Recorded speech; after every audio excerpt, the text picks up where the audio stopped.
Hello, hello. Happy Monday, April 20th, 2026. How is everybody? Dustin, happy not Saturday. How was the beer run? Successful. Um, I have a fridge full of all sorts of different kinds of beer. David, hello. I have more beer in my fridge than I've had in quite some time. Gabriel, good morning. Russell, over on YouTube. Yeah, and the disappointing part was when I got there, I had a beer, a really lovely amber. It was so good. And I went up and I said, "Okay, I need to get some of this." And the woman said, "No, sorry, it's out of season." I felt like saying, I'm gonna get, you know, let me go and grab a milk jug or something and just fill up the milk jug. But yeah, the amber was out of season and was only on tap. I know it was so good. I was so excited, but um, instead of to come back, yeah, a cute little bluegrass band was playing, and it was nice. It was nice. Completely, almost the beer you can't get is always the tastiest. Isn't that the truth? Isn't that the truth? Um, Almost got blanked. We went to 3 different malls. Actually, we meant to go to 4, but one of them had closed in November. Um, and So we got there and we're like, I don't see an antique mall. Um, but in fact, I almost didn't see any pens at all. I saw a nice Crest vac fill tuck away set in the box. But it was $89 or something crazy like that. You buy vacs at $20 is what you buy those at, in the hopes that they can be fixed. And then interestingly enough, and I didn't look at it because I wasn't interested, but there was a Pioneer. So if anybody knows what a Pioneer is, it's on the bottom of the totem pole, and it had a little tag, and I don't remember what the price was. It didn't really matter. I'm never buying a Pioneer, on purpose anyway. And it said, whatever it was, $25. Interesting nib. And so the first thing I'm thinking is, interesting nib. Well, that means the nib is bent in some way, shape, or form. Um, and Yeah, it's no good, no good. So, sorry, I keep adjusting my screen here. I will be interrupted probably twice during today's stream. My today you're thinking it had a Waterman ruling nib in there. Yeah, wouldn't that have been something? It was probably like a Waterman music nib or something, and I didn't bother to look at it. Because it's one of those deals where it's like halfway across the mall, and you got to walk all the way back to the desk, wait in line, get them to walk up, unlock it, find it. I hate wasting people's time. I scored a very, very cute cross ring top, like little mini pencil. Is the most adorable thing ever, in the original box. Lisa thought I was nuts. And a dental pick, which I may have lost. I'm not sure. I think it's still at home. And that was that. And I picked up, as long as I was in the beer mood, I picked up a really cool beer tray for Ruppert Brewing Company. That has 2 mugs and 2 hands. That says Ruppert Beer Ale. And Ruppert, of course, was Jacob Ruppert Brewing. And Jacob Ruppert bought the New York Yankees. was responsible for bringing Babe Ruth to the Yankees and responsible for the house that Ruth built and all that good stuff. So there's a cool baseball connection with Ruppert Brewing. In fact, if you watch the old black and white movie on Babe Ruth, there's a the Babe Ruth story. I think it's oddly enough called. They have a scene with Jacob Ruppert in, and where there are a bunch of them, a bunch of the Yankees in Ruppert's office, and they're drinking beer. So I brought that home, and that was it. It was a good day out. It was fun. Music was good. So today, you astute viewers will probably notice I am wearing a little bit different of an apron today. I got a somewhat surprise package in the mail today from Lisa's mother, and she made me a new apron because I think Lisa was tired of me using the last generation apron, and this one is quite lovely. It has double layer pockets in it, and it's really pretty sweet. So Doris, if you're watching, thanks again. It's pretty awesome. It fits really well too. So I'm almost terrified to get any ink on it, because it's so nice and clean, and it smells good, and it's really pretty sweet. So it was like the best thing that happened today, especially after this morning. I started out with meeting with the police. Pockets, yeah. Well, hang on. There's a pocket. Let's see if you can see this. There's a pocket here, and then there's a pocket here. There's a big one here, and then these are smaller pockets that are separated. Yeah. She told me. She says, yeah, it's, she says, I made it knowing that it's going to get inked up. But so yeah, so I got myself a new apron, which makes me happy. All right. I should wear another apron over that apron to keep it clean. Yes. I actually thought about that. It's as stupid as that sounds. I thought that's too nice of an apron to use. And like, I absolutely will not use this for ink samples. So now what I did is I have the old one I'm going to use for doing ink samples in case ink does get out. Most of the time ink gets on my hands, so I'm really not. A Tyvek painter's suit would work. Yes. Yeah.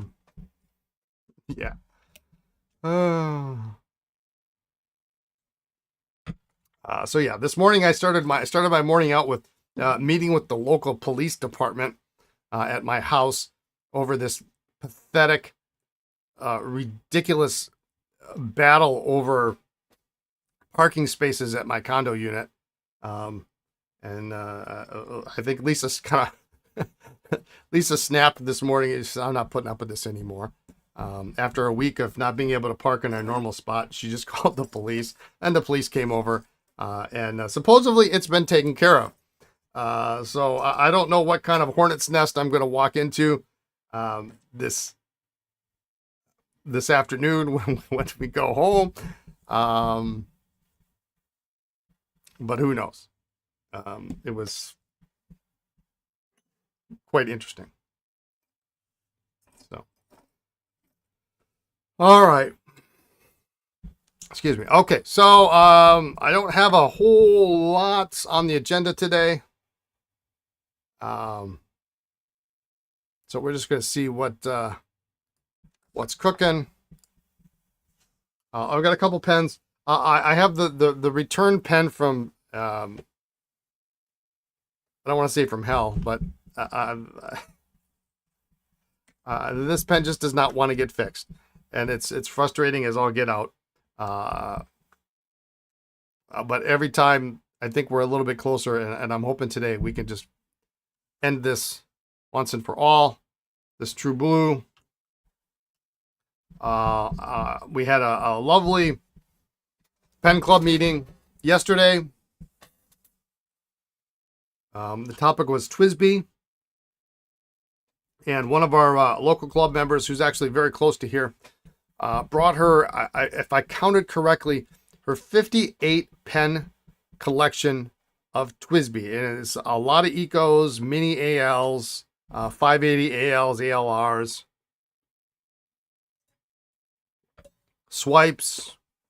There was one Go in there. But like, we were having a good time, and my buddy Dave, who was our old manager, who sold half of those to her. I probably sold the other half. We were having a good time trying to remember what the names of all the colors were, because half of them were discontinued, and we were it was tough. It was tough. I think we got most of them. That beats your collection. You love the AL Mini, yeah. It's, and the funny thing is the new Eco Root Beer arrived today. And actually, maybe I should go grab that. And we should look at that, because I haven't seen it yet. I may actually order some more, because I know I have back in stock notifications for some of these that are I probably won't have enough. But I think I'm gonna go grab one. Just hang tight. I'm gonna grab that new Eco Root Beer. Let's take a look at it.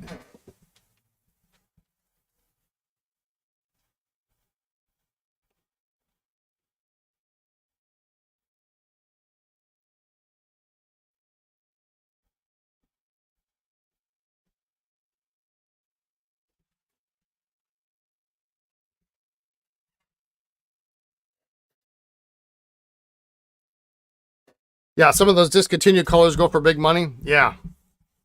Well, the thing is there are a lot of Ecos that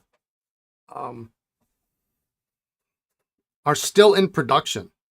Now I am waiting for when May. You paid a little extra for the AL Mini Gold. It was worth it. Yeah, like the mini ALs, they don't make very many mini ALs.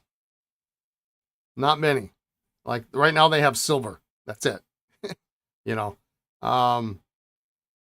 But May coming up, they're going to be reducing the catalog a little bit, and they're discontinuing a whole bunch of I presume Ecos there, because there's just a ridiculous amount of Ecos on the ordering sheet, which will be welcome.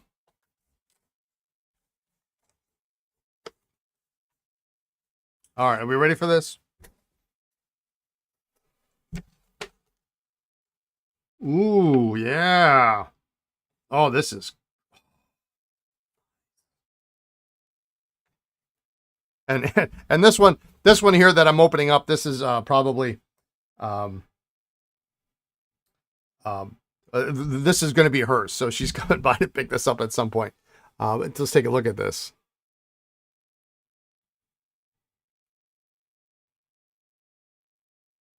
It's maybe a little bit too close to really get the grasp of how great this color is. Wow. And Eco Bronze on the back. Does she have a certain way of having them together like a rainbow of colors? Yes and no, sort of. The funny thing is every single one of them was inked. She keeps them all inked with the matching color. I might need to order more of these. Yeah. Isn't that great? Look at this. I mean, this is just... That bronze is so nice. And the bronze nib.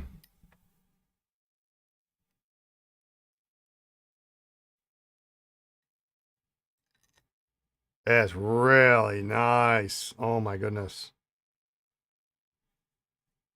What a winner. This is a winner. This here is a winner. Winner, chicken dinner. This goes on sale next week, Wednesday. Tuesday. Crap. Let me get this straight here.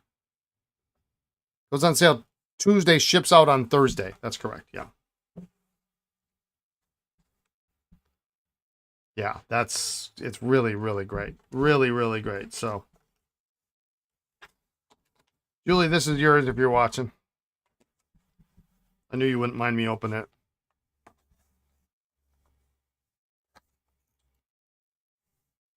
Your birthday's on Wednesday? There we go. You got to order them on Tuesday, though. They go up for sale on Tuesday. And I love this new labeling that they have. It just makes it so much easier to see. Before it used to be like a color dot, but then you realize, like, well, there's light cream and then there's a little bit lighter cream, and and so it gives you the trim and then the name. Now they haven't gone backwards,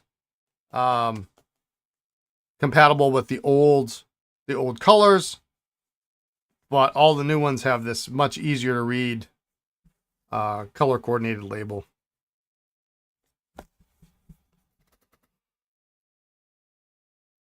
All right. So anyway, yeah, that was fun, and I actually brought a few Twisbees to be surprised that she had everything that I had except for like 2. Can you show me mine? Just kidding. I'll order when it opens. The labels are awesome and friendly too. Yeah. From a retailer standpoint, it's really hard to find some of the older Ecos and some of the older pens, because you have to look and you have to kind of interpret what the circle means. Like the indigo blue with bronze is really difficult to. The Irish green is really, really hard to tell what the heck it is. You got to look at the number, and it's a, 7. What is it? A 7-digit number? Yeah, 7-digit number. So, also while at the pen club, I picked up a couple pens for repair. We got a lovely Tuscan Moore and a Duofold Jr with some really, really nice color. We got a little bit of discoloration there, but some of it, there are some spots here that are really, really good. So it's, I would say, above average. Strong black end caps.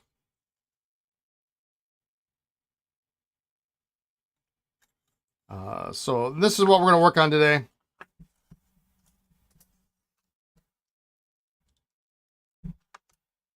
This is the bane of my existence right now. And this is just proof that sometimes pens just don't like to be fixed. It doesn't necessarily matter how long you've been fixing pens, but sometimes they just don't.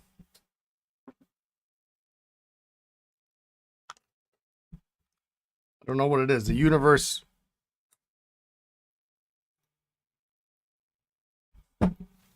doesn't like them.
I just hope this is a real easy fix.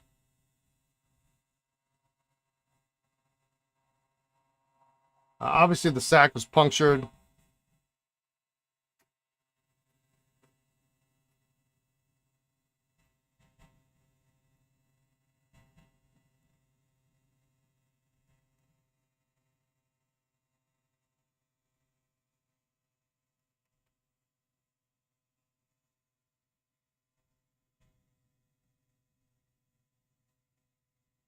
So this pen is going to get like its, I don't know, third, fourth sack.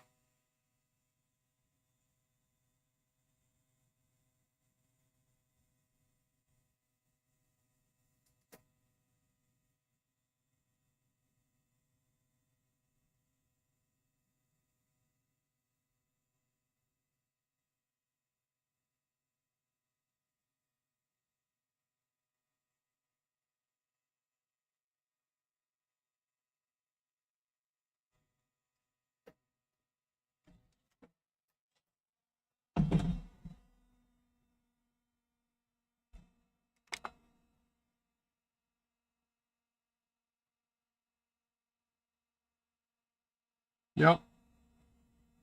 There's a puncture right there.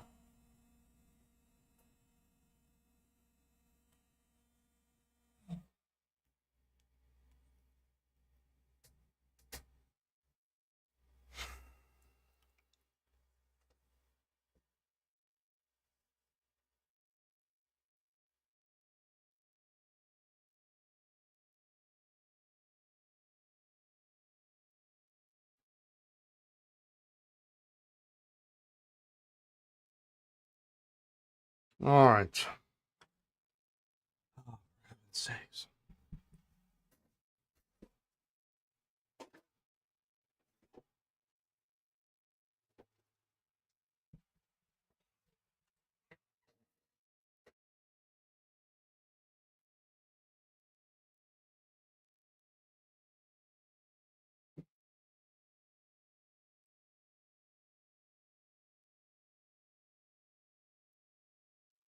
This is why sometimes I don't like button fillers, because sometimes button fillers, they're great when they work, and when they don't work, they're just,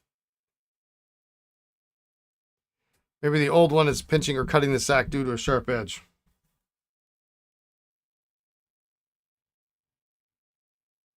No, I think the edge is fine. I think this actually end is bent the wrong way.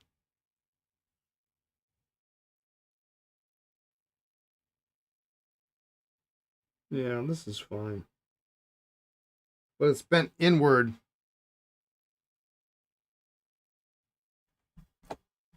instead of what I think should be outward. And so I'm repairing somebody else's repair is what I'm doing right now.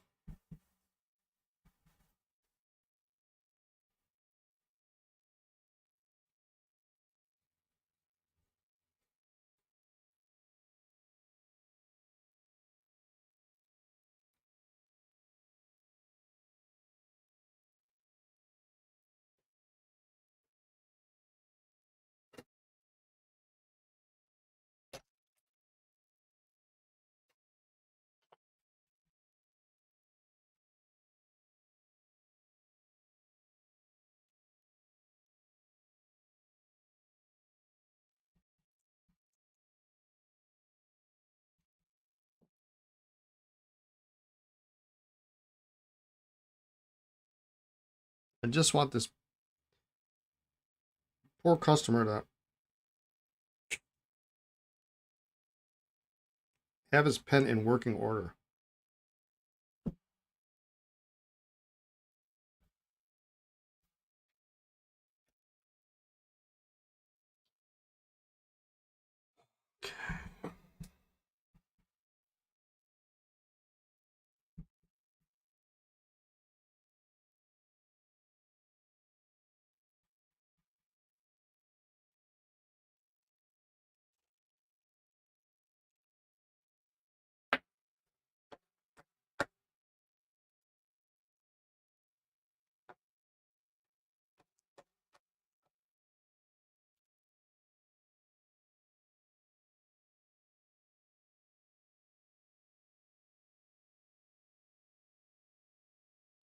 Sorry, I need to take care of something here. Hang on.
All right, let's just see.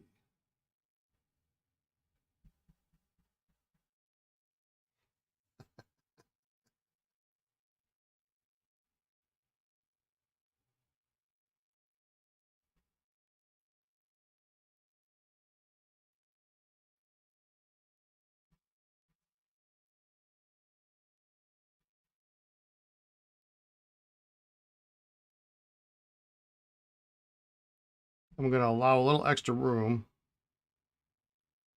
I'm going to cut it shorter than this other person did.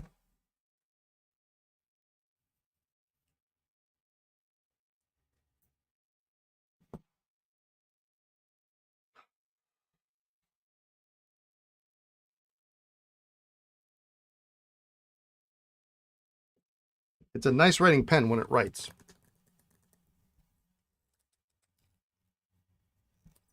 And we need it to write all the time.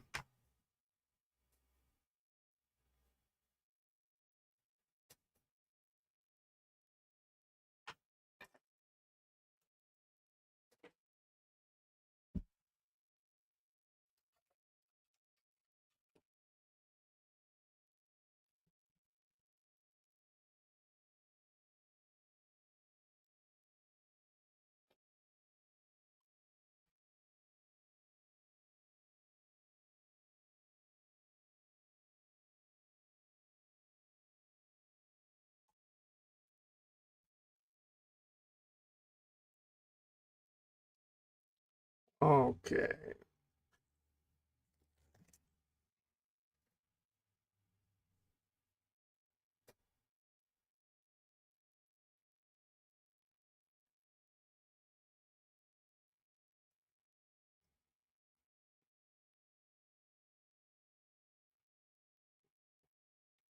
All right, so we've got a little extra clearance for the back.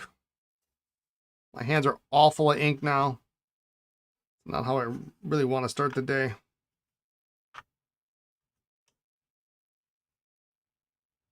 More clearance for this guy.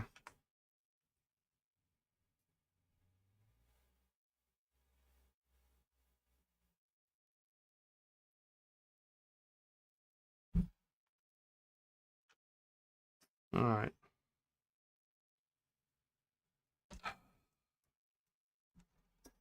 All right. Well, let's move on to something else a little more positive. This is a lovely, lovely Tuscan Moore. The nib is somewhat problematic. If you'll join me with the inky fingers, time to start cleaning out the pens you brought to Pen Club. You'll still be watching. All 27 of them. First thing I'm going to do is take care of this clip here.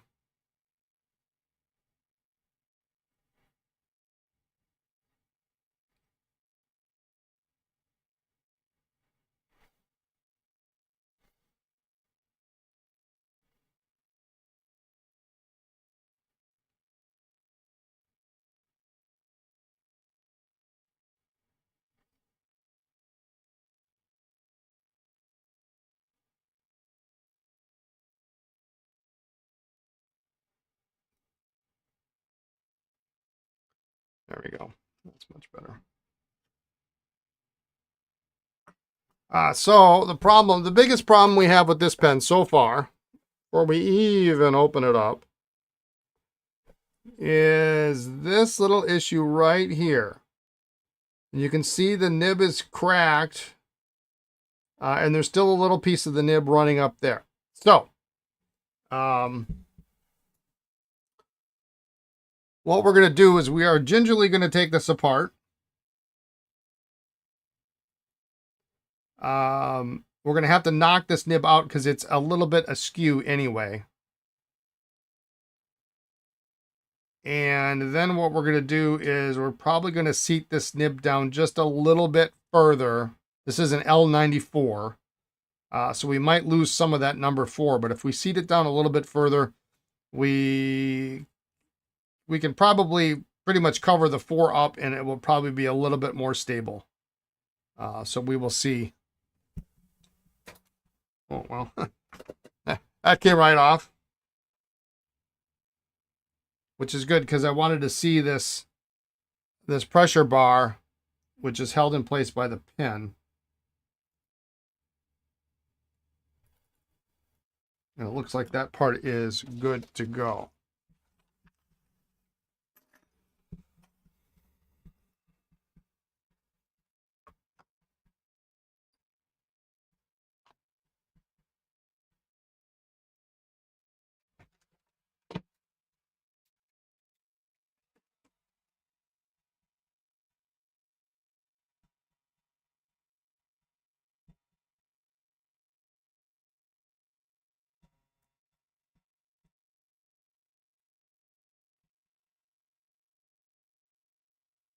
So one of my main concerns about these Moores is that pin in the front part of the barrel that holds the pressure bar in place.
I can't get over this new apron. It's just super soft. It's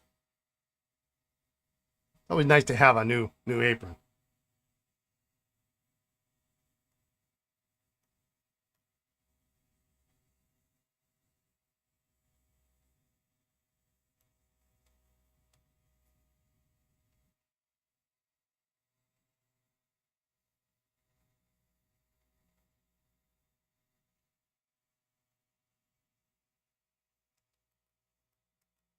Wow.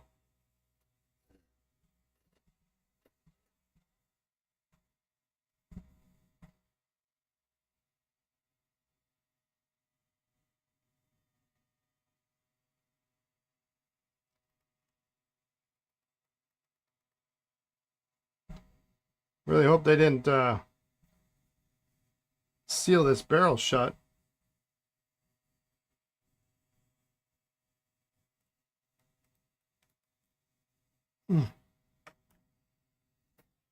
We're gonna let that one soak.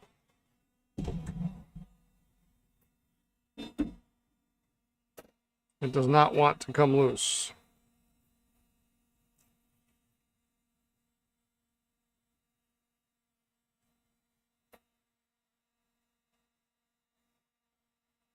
And I can see remnants of pliers marks on it. It's never a good sign.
That needs a good soak.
All right, gonna look at this.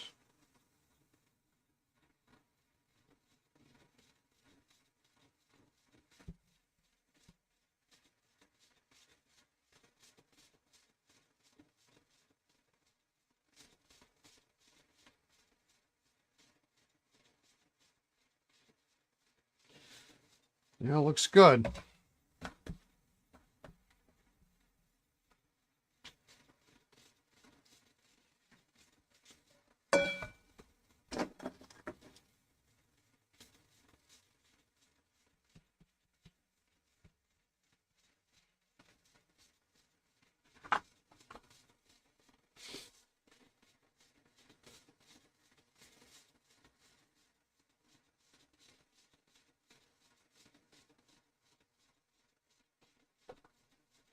So the Duofold and the Moore each have, I think it's must be the wife and the husband's name engraved on them, which is kind of neat.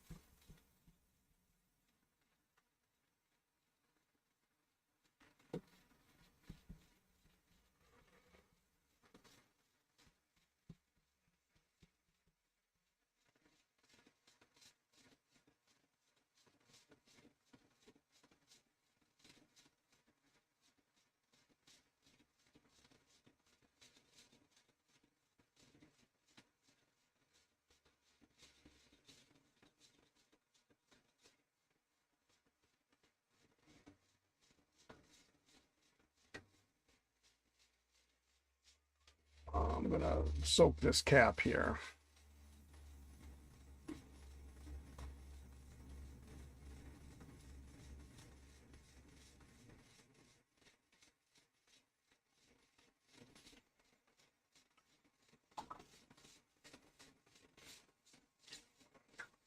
It's got to pass through a rotary. If it's a late 1890s house, it's not small, right?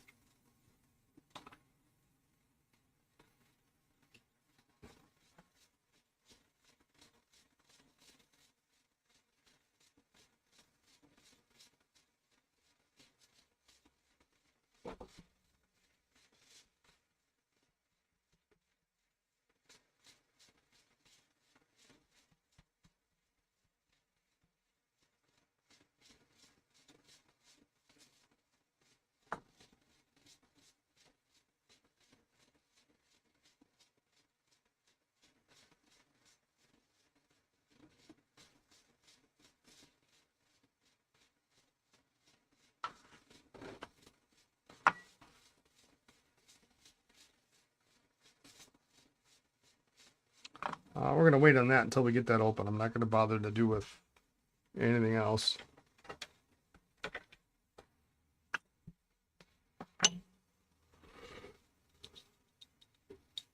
Hmm.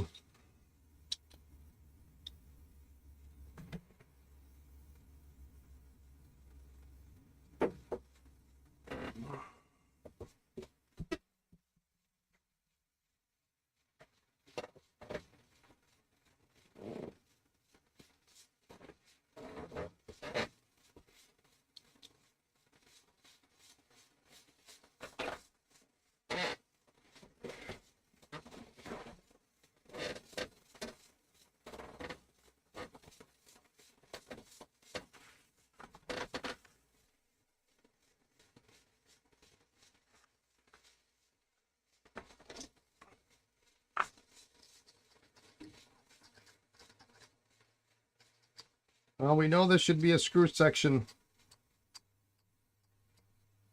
pen because it's a flat top, and the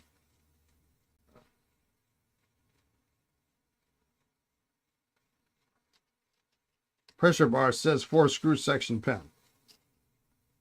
That's maybe the dead giveaway.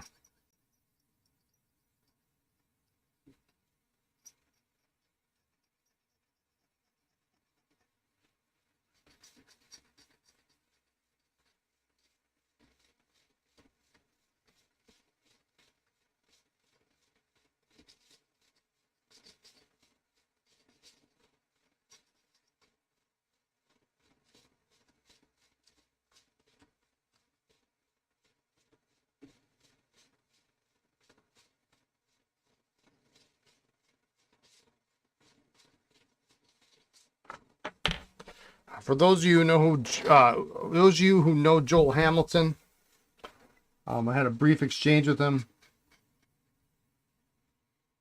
a couple days ago. He will not be attending Chicago, but he is hoping to hit Washington, D.C. in the fall.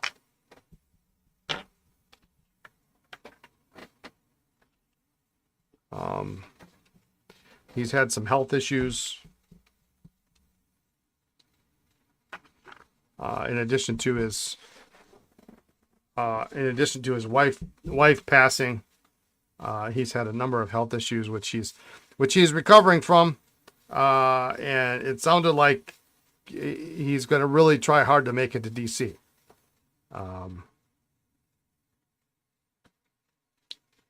I wish I wasn't 22 hours away from him.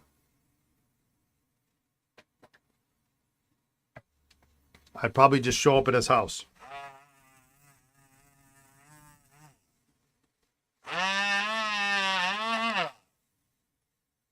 But I believe he has a considerable amount of family in New Mexico where he lives, so he's not alone. But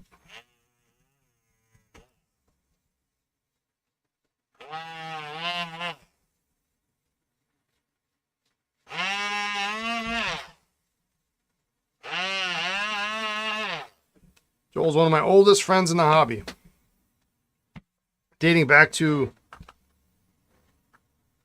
probably my very first Chicago pen show. And I've been to, this year makes my 29th, maybe 29th show. I told the story before, but it's a funny Joel Hamilton story. And if you know Joel, it's completely Joel. I was, used to be at the Rosemont.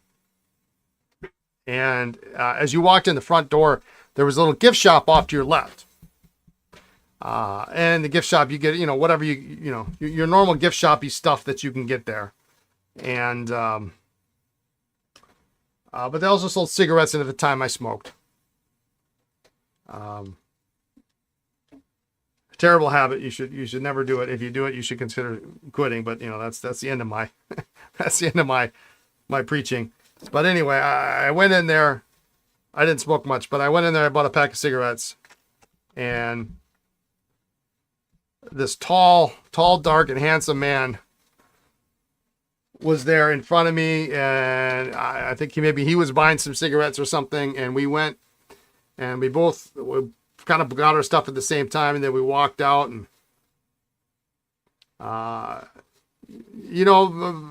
time has a funny way of making you remember things, and maybe not necessarily how things happen, but how maybe you want them to happen, or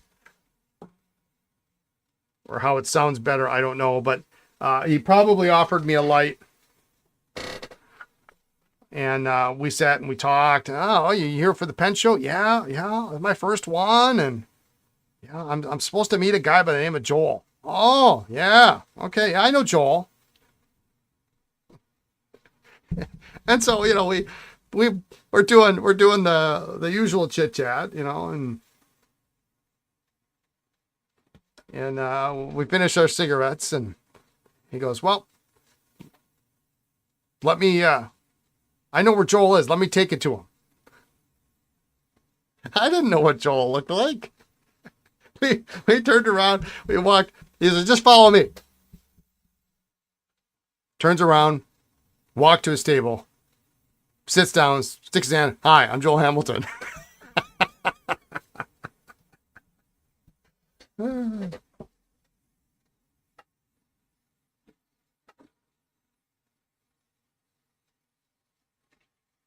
of course, Cheryl was there. Um,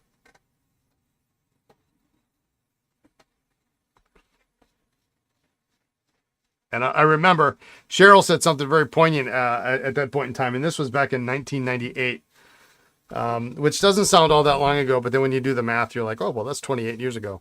I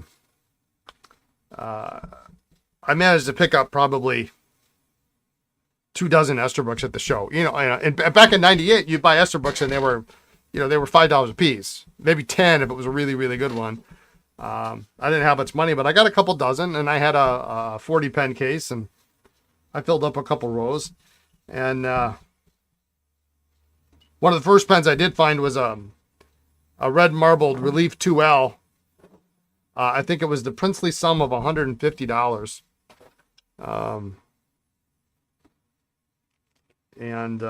Which blew most of my budget.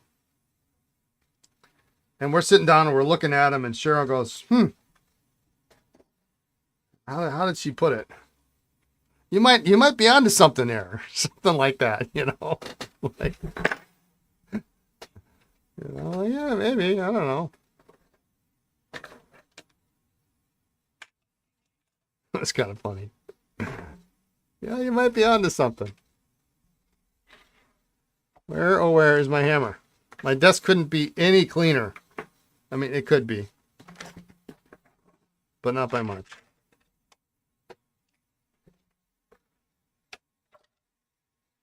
Well, there it is. There it is. There it is. There it is. There it is. There it is. I'm going to use this one. Yeah. Hi, I'm Joel Hamilton. Someday I swear I'm going to use that line on somebody. But yeah, I know Brian. I know that guy. Let me take you to his table.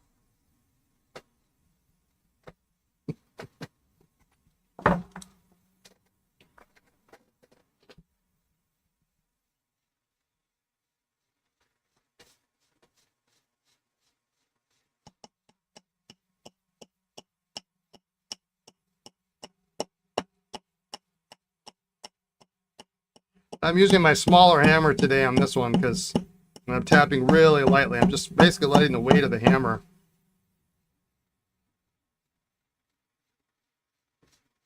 Oof. Okay. Letting the weight of the hammer drive the knockout rod.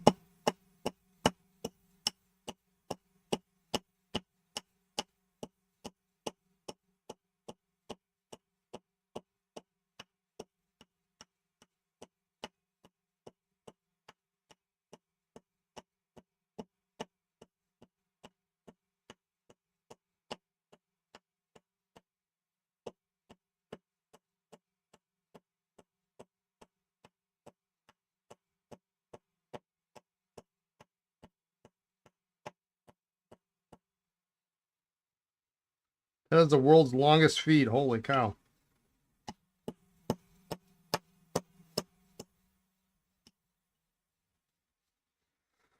All right, let's take a look at this crack. It looks pretty... You missed seeing Joel. It's a great story. Yeah. Yeah.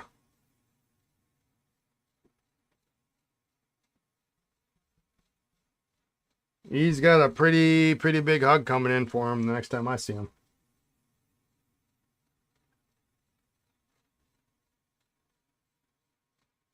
But yeah, I mean, Lisa and I were talking about it over the weekend. We said, you know what? How far does Joel live from us? I mean, what would it take to go there?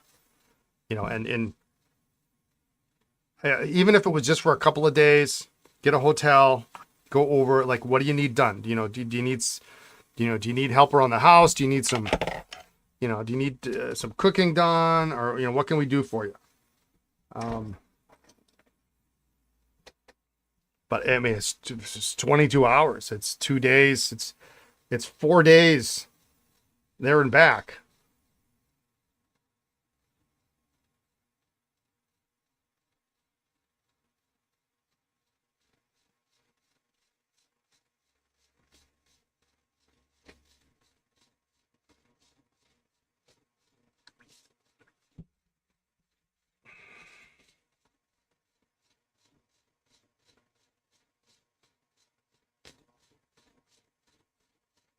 We could tell Joel Hamilton stories today. Anybody else have a Joel Hamilton story?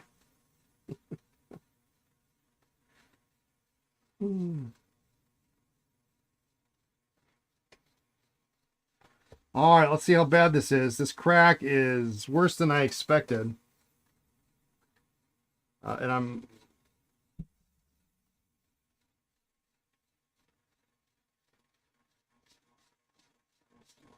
going to try to clean this up a little bit before I pull it out.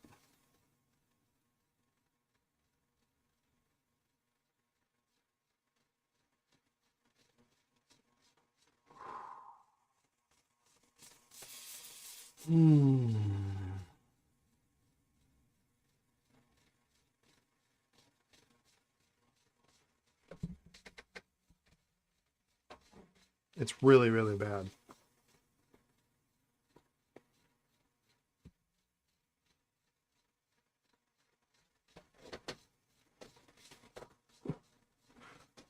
Joel. First time repairing a vacuumatic in front of Joel. Yeah. Vacuumatic Jr., gray marble, semi-transparent. 8 o'clock in the morning. We've had breakfast, barely had coffee. Joel's at my house, in my office. Yeah, nervous. Nervous is the understatement of the decade. Because somehow we convinced Lisa, it was probably more Lisa than me, convinced Joel and Cheryl to drive to Appleton and stay in Appleton for a couple of days. We put them up. We said, what would it take? We put them up at a hotel. We paid their hotel. We bought them some, Joel likes wild turkey, so we got him each a bottle of liquor. Took him out to dinner, had breakfast, took him out to lunch. Fed him. And we sit down at 8 a.m. the first day. It's like, okay, show me how. And I had bought in advance a bunch of pens off of eBay to restore, to have so that they could, they could instruct me how to, do vacuumatics and snorkels and touchdowns and safeties and all sorts of stuff. And I have this really good looking Vac Junior, and okay, show me how you repair the vacuumatic.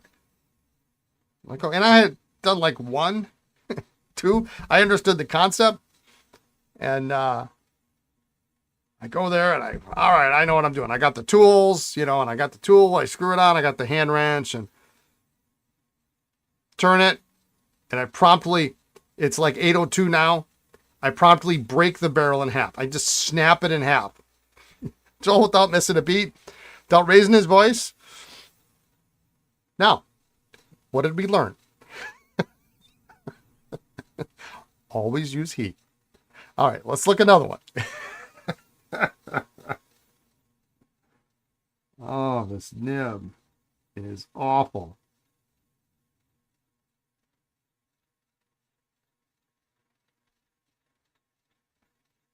Boy, I hope I can get this other one apart because I don't think this is fixable. I'm afraid to even take it out.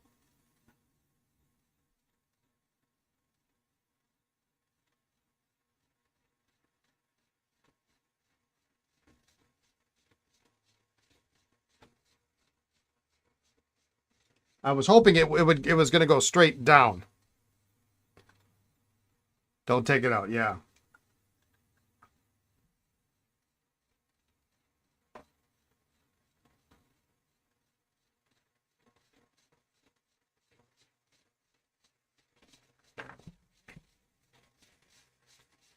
Mm. Oh my God.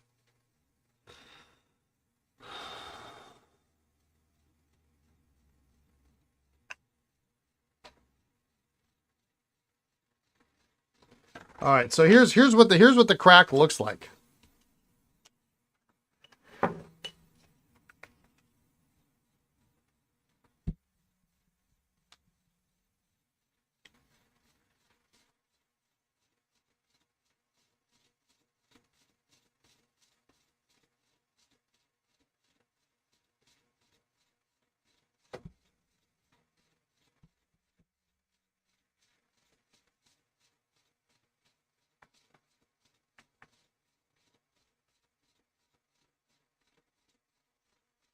So when the section is in there, actually the section come right there. This was all you could see of the crack. So I was hoping the crack was going to go down like that. It goes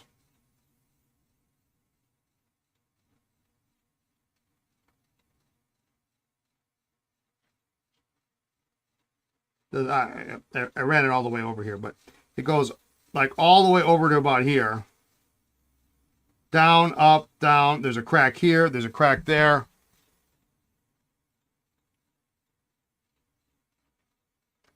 The problem is now the nib has come out.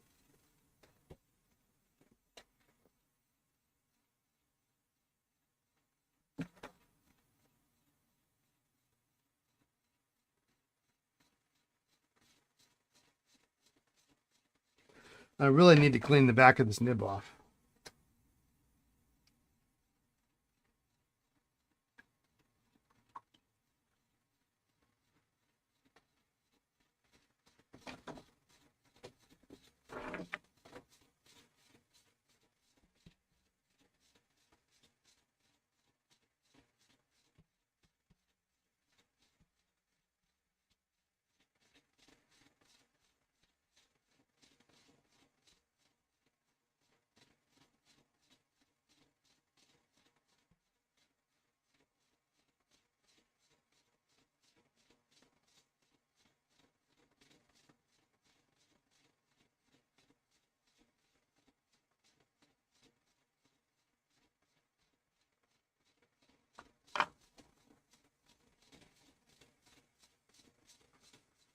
Well, it came out easily, so.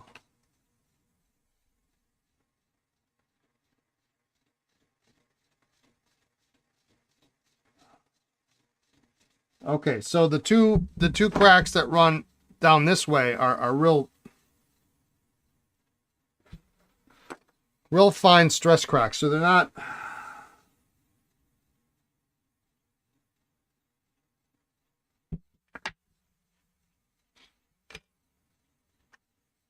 super terrible.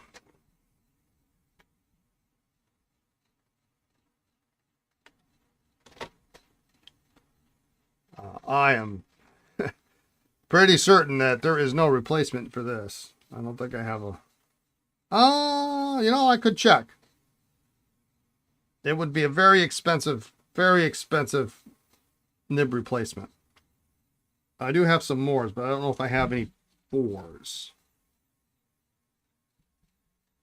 Okay, so we're very carefully going to clean this up.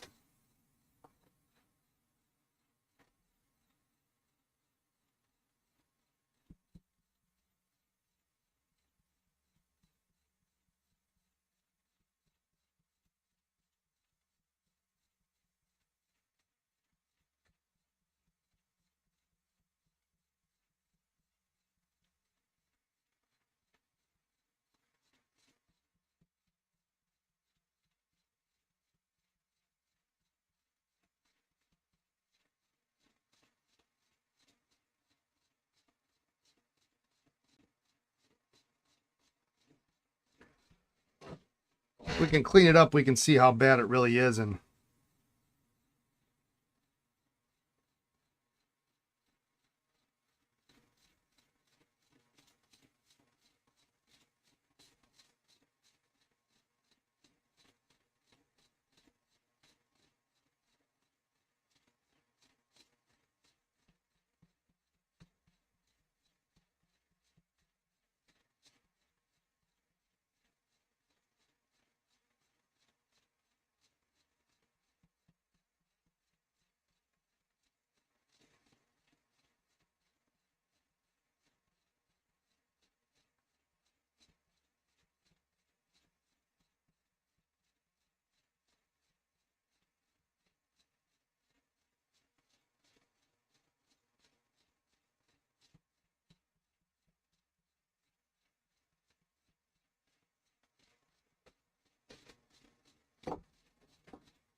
By the way, unrelated, those Groff inks, I think I'm sold. Most take highlighters oh so well. The others still pretty darn well. Nice.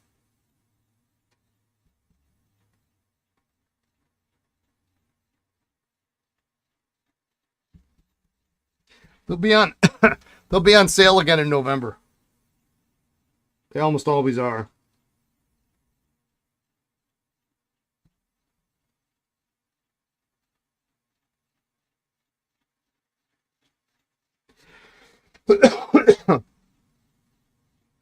$75 is plenty, yeah. It's a lot.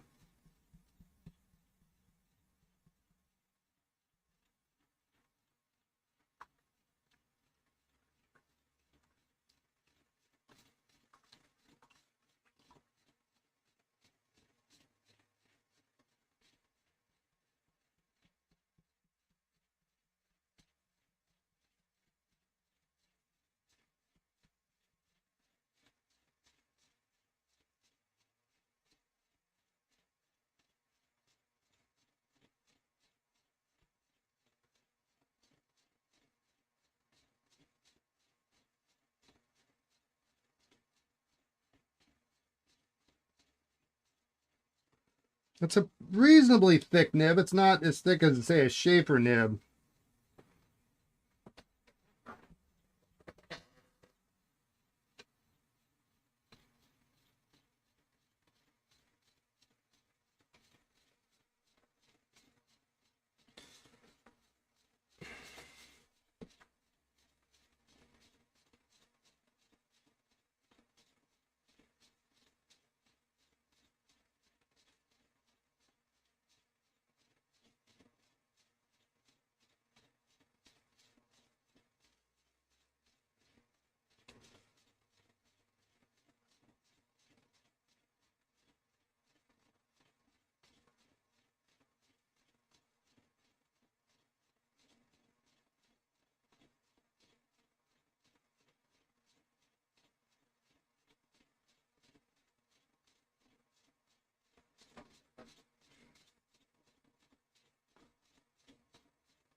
It's got a little bit of a film on it.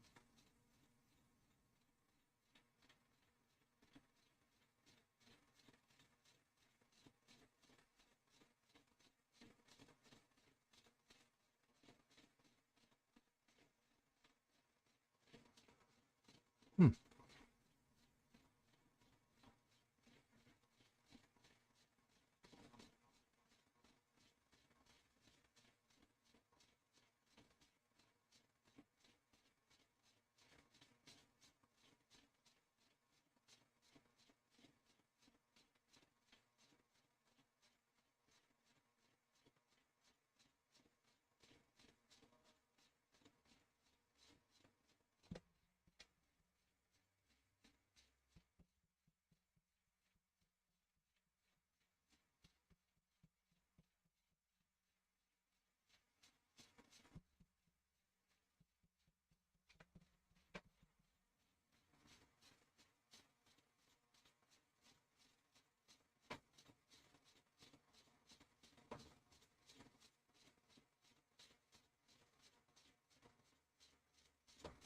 This would be a whole lot easier if it wasn't such a,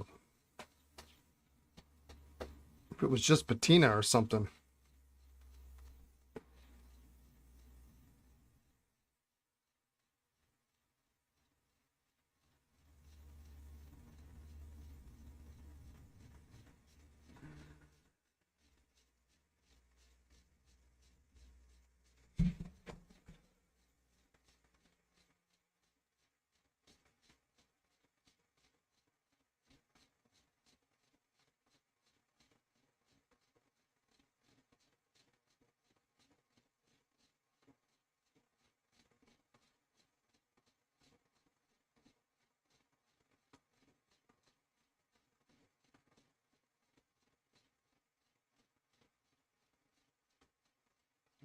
All right.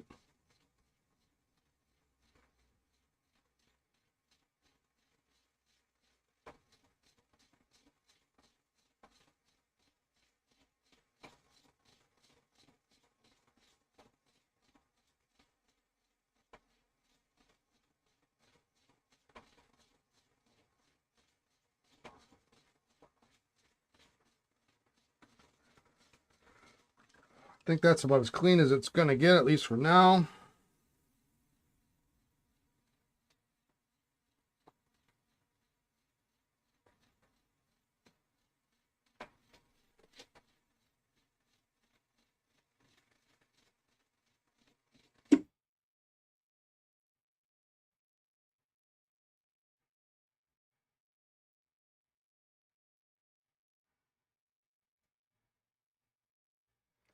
At least we'll be able to see the extent of the damage.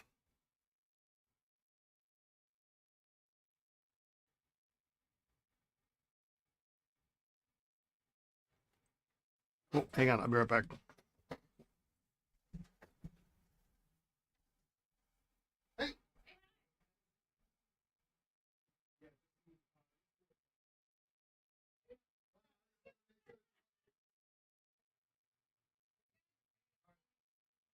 Sounds good, thank you. You too.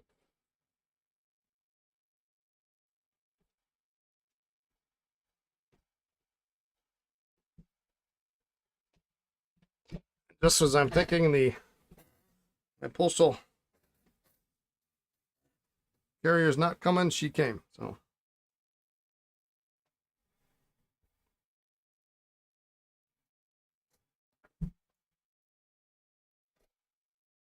we're literally right down the street from the post office, so she's probably on her way back to the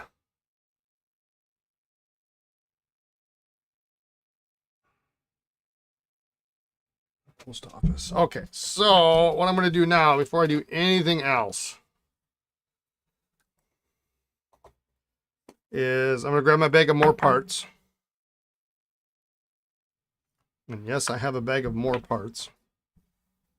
And see if we have a replacement, because before I go any further, I'm going to reach out to the customer and say there is a strong possibility something bad could happen putting it back in. Now, we still got to clean out the section, but let's see what we got.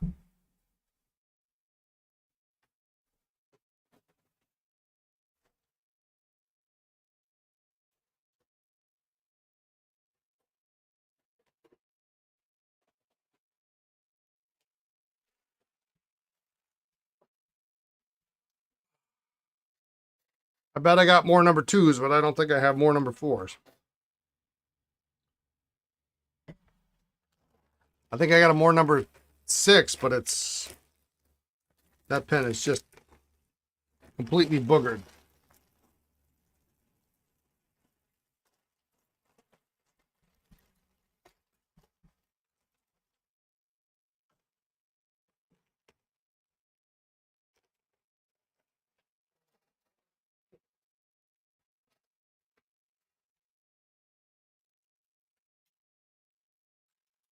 Boy, need any safety parts, man? I got some safety parts.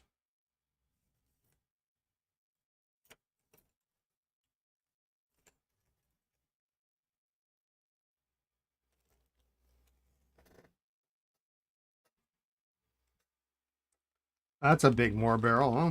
96 maybe?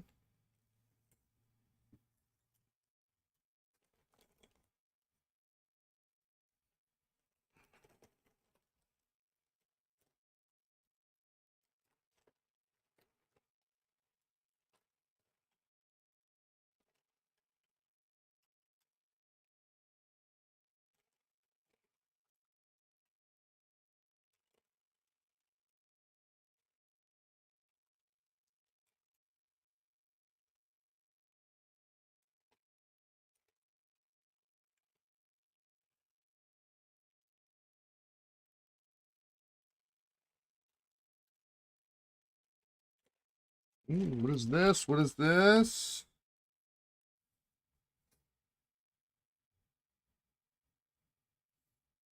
92. Well, that's not a half bad pen if it had a nib.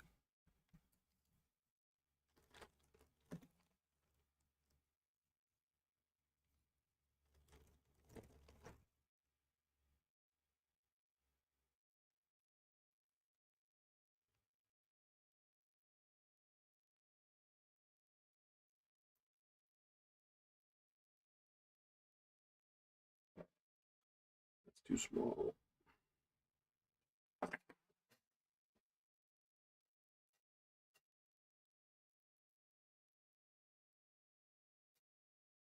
Glue and clamps for your wallet.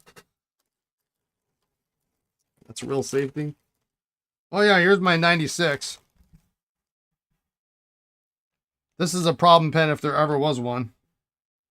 It's missing the cap bands.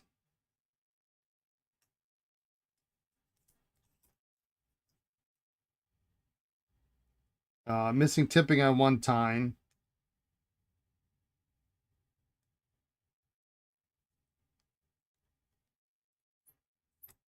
And I think there was one other problem with it. Yeah.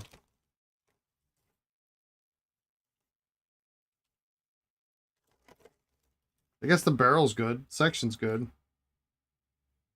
These are all 2 size.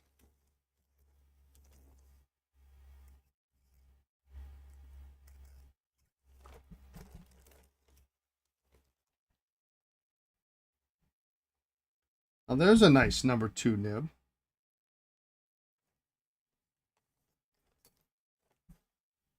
Your ultrasonic cleaner is now full of vanishing point nibs.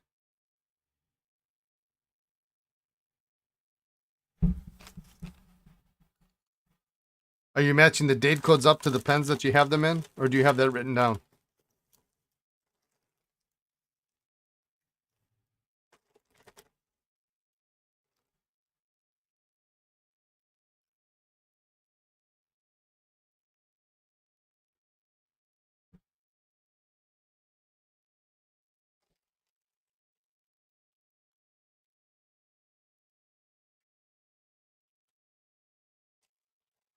There's a pun about those going blunt somewhere.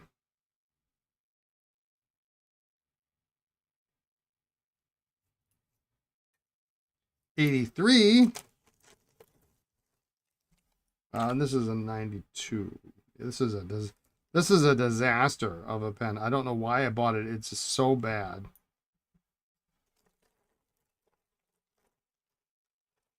Oh, they're your set of spare nibs in each side. Okay.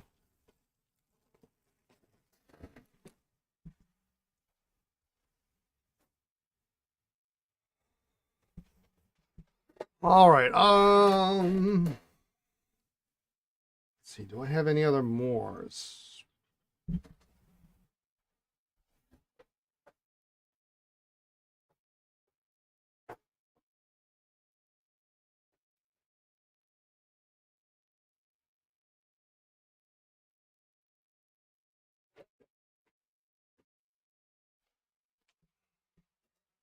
Thought I had some other Moores, but actually I think I had 2 and I fixed one up.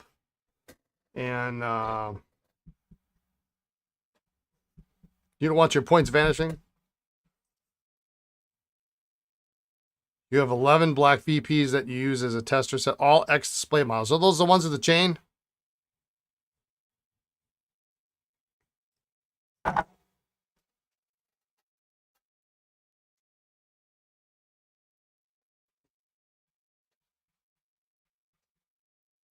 I had, they used to have chains, no longer, okay. Were you able to get, did you just pull out the chain and then you have the hole at the end of the knock? Or were you able to get new back ends so that you don't have holes in your knocks?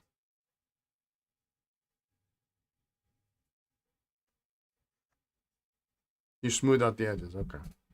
I had a let's just call him an idiot employee once who didn't like the chain on the tester, so he cut it off. And then he cut off the chain, but he didn't smooth off the edge. So it was it was sharp. I mean, you can cut yourself on that thing. You'll turn hard rubber plugs to fill the holes, yeah.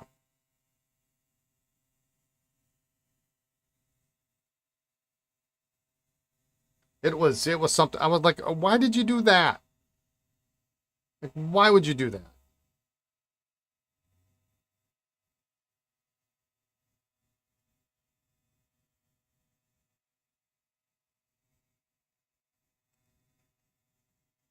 I was not a happy camper when I found that out. I think I actually ended up selling it to somebody. They got a good deal, you know.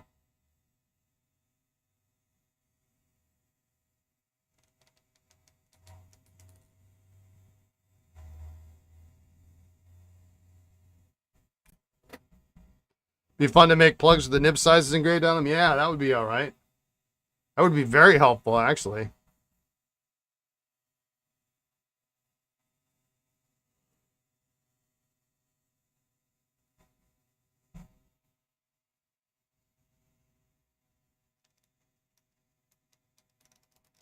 Hmm.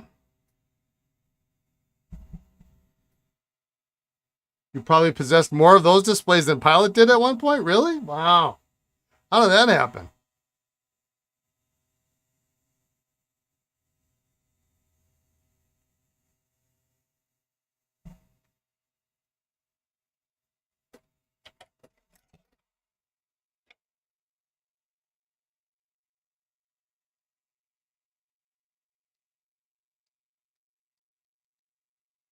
What I always found funny was the paper on those vanishing point tester units was the worst paper ever.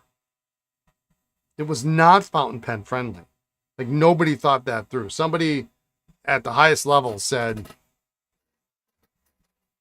okay, just put a notepad on there.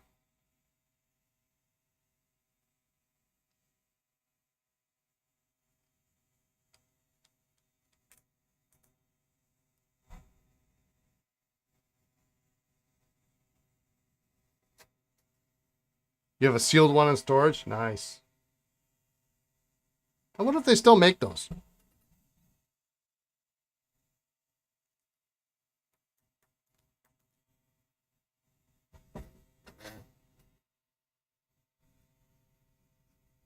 Maybe I can get one. You also had 4 of those stupid temple looking Namiki cases? I'm not sure what that is. Temple looking Namiki case. It took the better part of a year to find people to take them.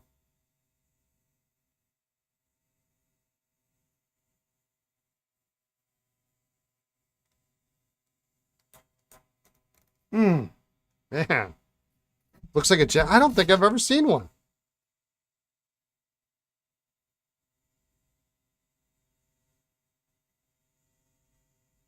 Because if I had, I'd have kept one.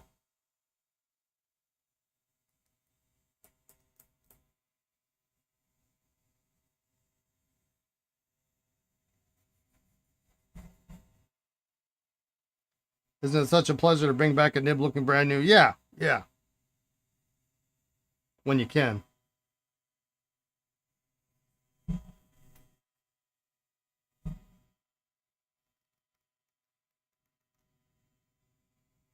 Okay, let this cool off a little bit. It's getting hot.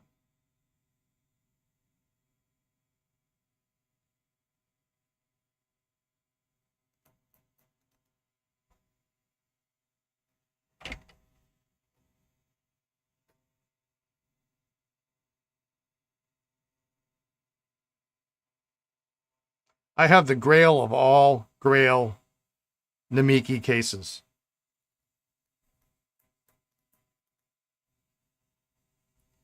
I guarantee nobody on the chat has one.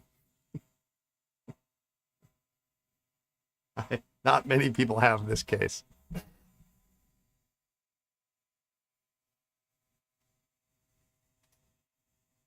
don't know. I think it's on my shelf over there.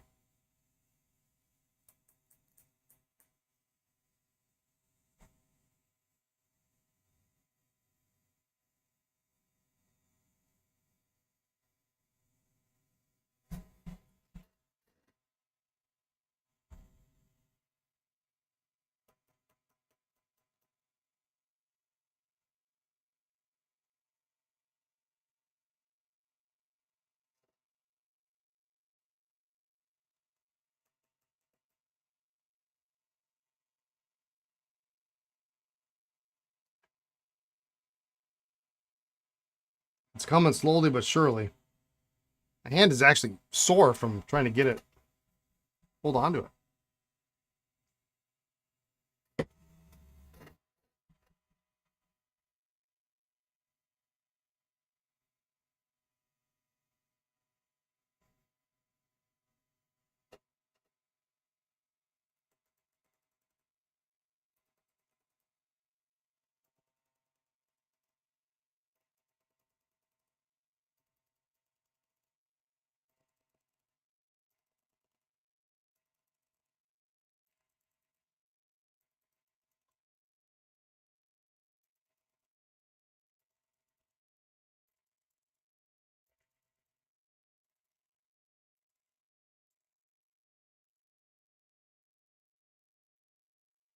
Look how huge that sack is.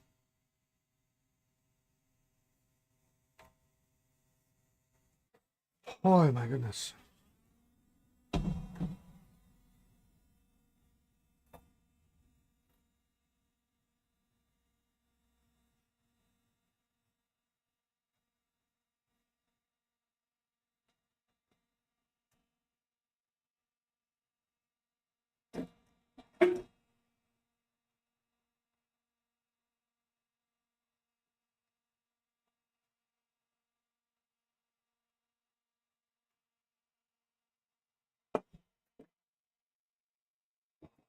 Put that in there.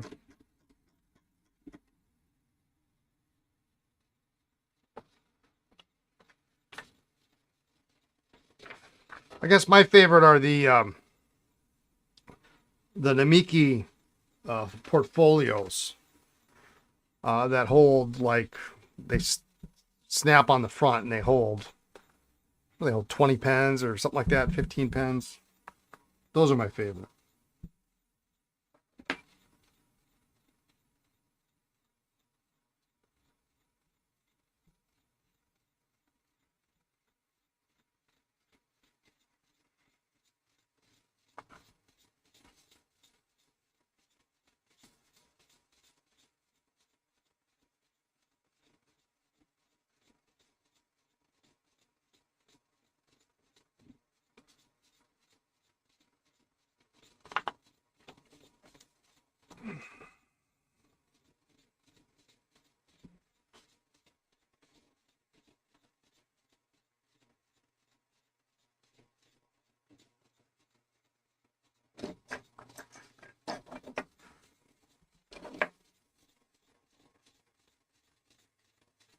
All right, so we're gonna see what we can get out of these threads in here.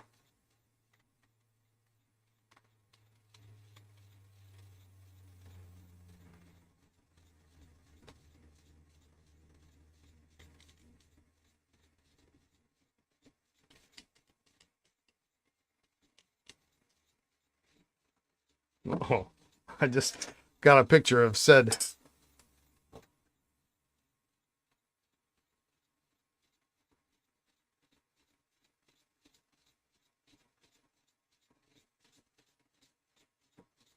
Those are neat.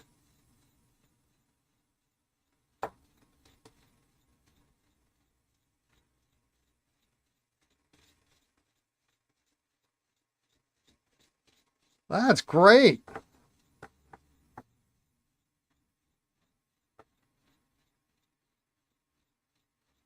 That is a great, great case.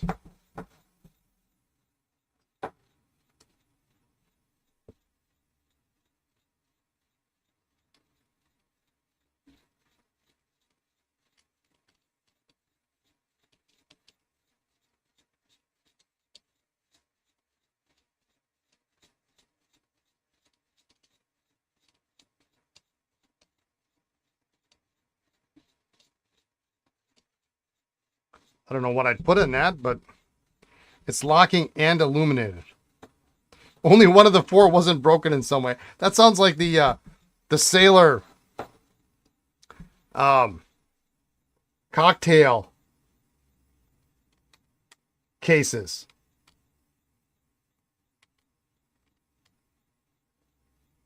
When they were selling these sets, it was hilarious.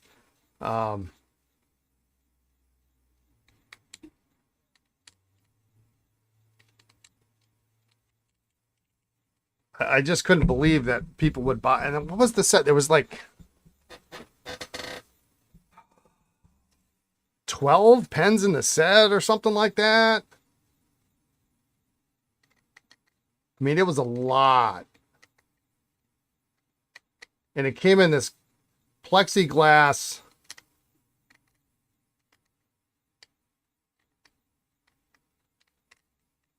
case. And I couldn't buy the pens separately, so I had to buy the sets. And then what we did is we sold the sets, or we listed them, the sets, as sets. And then when they didn't sell, we broke up the sets. Well, you know, we sold like 2 sets or something.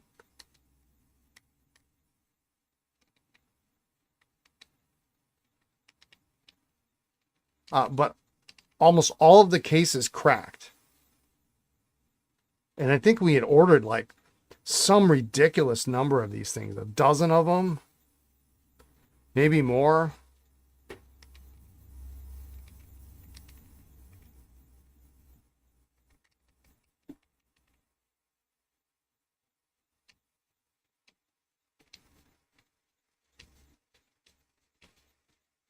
And they were packed extremely well, but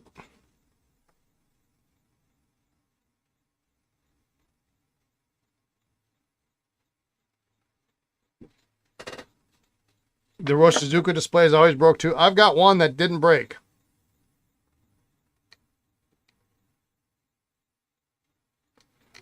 The 100th anniversary one.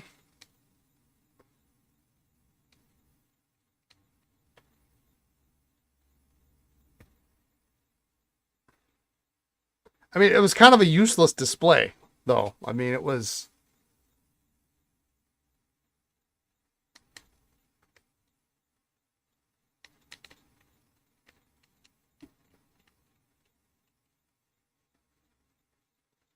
You could only put like a couple bottles of ink in it or something like that. Ow.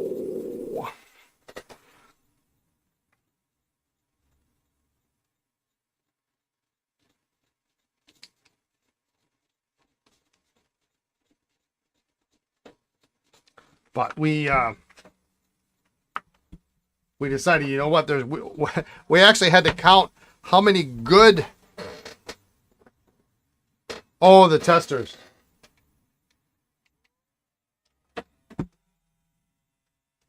We had to count how many good cocktail cases we had, and that's how many sets we could sell, because you know nobody was going to accept a broken... I mean, and they were... I think they sent us replacements at one point. And they packaged them within an inch of their life. It was hilarious.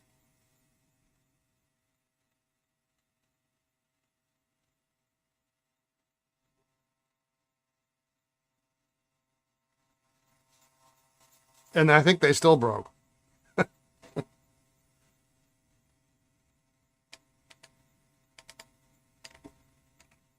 I thought it was an incredible ask that you'd find somebody who wanted to buy 12 of the pens.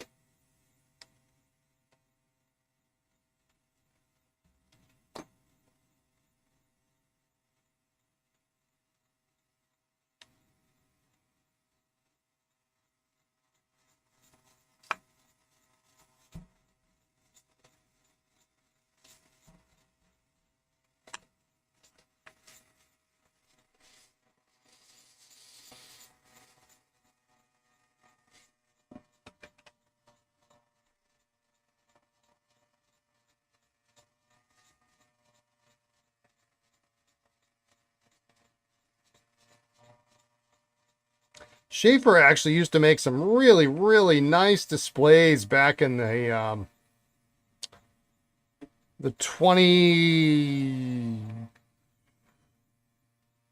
around 2015, 2016. Really nice, really efficient. They held a ton of pens, swivel.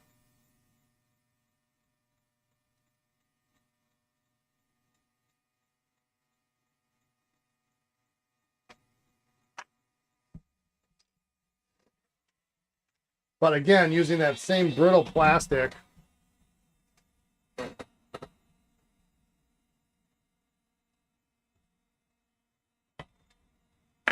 And then there's a funny story. So for a long time, I wanted a Schaefer case because I had Parker cases, but I wanted a 6-foot Schaefer case just so I could say I had a Schaefer case and a Parker case, and we sold a fair amount of Parker, so I thought that would be really cool. I couldn't find a 6-foot case to save my life, even though we're within a few hours of Fort Madison.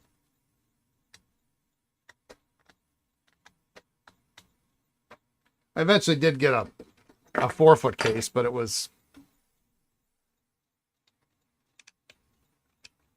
I felt bad about letting it go at the time, but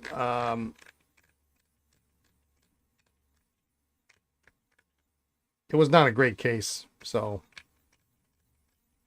and when Cross stopped carrying decent product, it was hard to fill the case, and it just looked stupid. But I always wanted a 6-foot case, and I said, well, And then we discovered that they made towers. You could get a 6-foot tower with the Schaefer,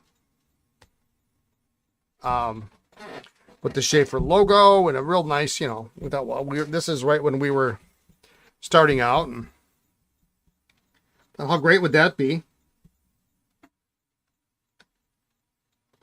So we arranged for one, had it ordered.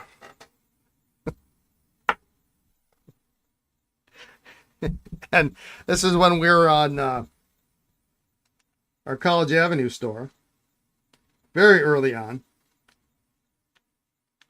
And it arrived one day, and the guy comes in and he goes, well, so we had an accident.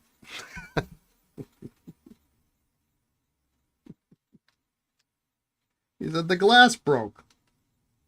Okay, well, how bad? How bad of a situation is this? Like, all the glass broke. All 4 sides, totally demolished, big pile of dust. He delivered the base. which I forget what we did with it. He delivered the base, which had like a locking door on it. And it might have delivered the top part, which had the logo on it. I don't remember. But yeah, there was no glass. There was no case. There were no more. So when we called Schaefer or the U.S. distributor and said, hey, listen, well, this is great. I appreciate the free case, but I kind of need glass in my case in order for it to work. And they're like, well, we can't get any more. That was the last one. So I guess at least I wasn't charged for it.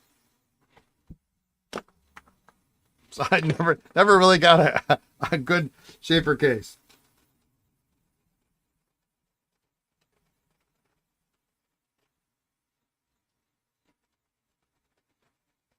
But they had a couple of nice countertop units.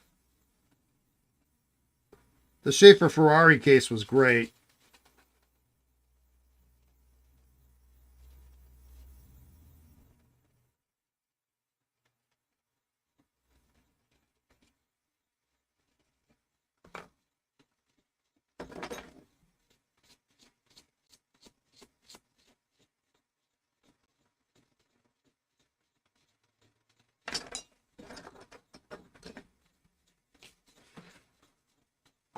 But manufacturers they're starting less and less to make cases. And when we moved to our Wisconsin Avenue store, Lamy had a display catalog, and we said, great, we'll take this, this, this, and this. And they go, no, they don't have those anymore. This is all you get. You get a 4-foot case, but you got to buy $10,000 worth of product. Well, actually, they were going to give us a 4-foot case. Was it a 4-foot case? 2 or 3 towers and like a backdrop and the whole ball of wax. We're gonna have like a little shop and shop kind of thing going on. And I said, great. We got the room for it. We know exactly where we're gonna put it. We had it mapped out. So what's, because usually with that they just say, okay, well, here's, if you want the case, we'll pay for the case, but you have to pay for an order. There's a dollar amount that you got to spend in order to qualify to get the case, and then it's okay. And I think they said it was $10,000. Like, okay, I'll let my stock run down, and then I'll place a restock. That'll take care of most of that. And then we'll add in a couple lines that we didn't really get before. Jason, good afternoon. And, maybe add some extra ballpoints and roller balls or pencils or whatever in that we don't have. And then that'll make it all look nice and full. Comes back to me, says, no, they don't have the towers anymore. They don't have the backdrop anymore. all we got is the 4-foot case. I'm like, well, what's that order going to cost me? Without skipping a beat, 10 grand. Like, wait, I get 2 or 3 less cases, no backdrop, and it still costs me the same?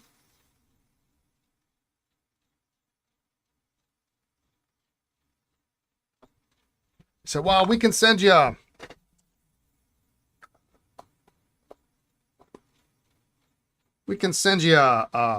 one we use for trade shows, and we can get you 2. We'll have one made for you in a case manufacturer, but you can have this one. It's sitting in Vegas right now. We can have it shipped up there. Like, great, that's fantastic. Ship it. They ship it. It gets to the store. I'm trying to think. Yeah, they shipped it. It got to the store. It was missing one of the rear doors. And it was missing,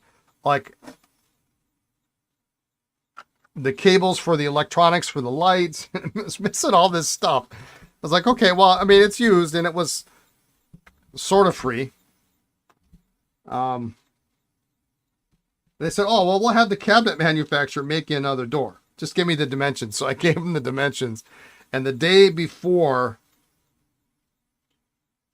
I think, before our grand opening, this guy calls us up at 6 a.m. He says, yeah, I'm on Wisconsin Avenue. Where's your store? I said, well, it's, whatever the address was. I don't even remember what it is now. He goes, huh, I don't know where that is. It's in Madison, right? He was an hour and a half away. He drove from Canada. He drove past Appleton, an hour and a half, only to discover he had the wrong Wisconsin Avenue in the wrong city.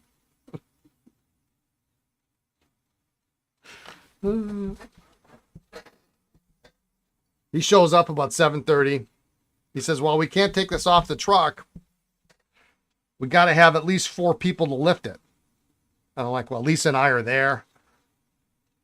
Our manager, Dave, isn't planning on, he gets in about 8:30. We're like, well, we're going to have to wait. Dave actually showed up. Luckily that day he showed up a little bit early. And then he gives us the case, and then he gives us a wrapped bubble wrap, and, well, here's the other door. Like, I gave them dimensions, and they cut the door wrong. I mean, it was so wrong. It was hilarious.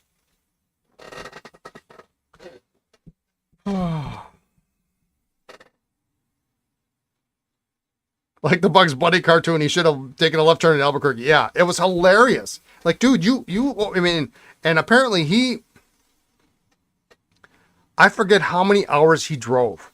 I forget what part of Canada, but it was a long way. And I mean, it was so long that when he got done, unwrapping and we unloaded the case. He says, do you mind if I pull the truck around the front? And it was like this small Mercedes Sprinter van that he had it in. He's like, well, do you have a dock and do you have a lift? No, I don't have a lift. We got out of a Sprinter van. He says, well, do you mind if I go around the front? And I'm going to take a nap because I've been driving. I think he had been driving for like 23 straight hours or something crazy like that.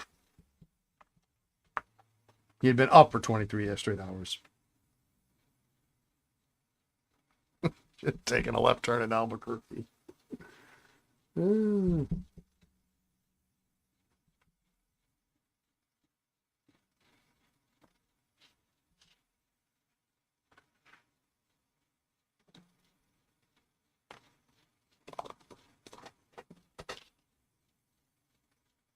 I think shortly after that, I don't think Lamy makes those cases anymore.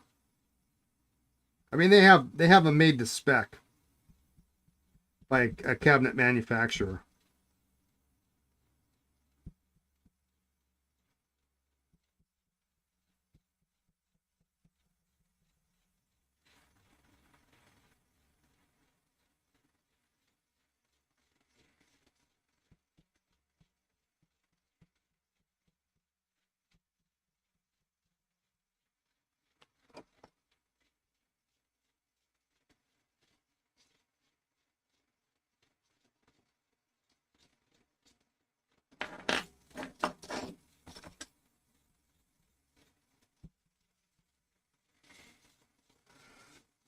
Growing up, one of your parents' business was aluminum siding, aluminum windows. They had old glass cutting frame and so much glass sheets. We were set for years to repair window glass. Nice.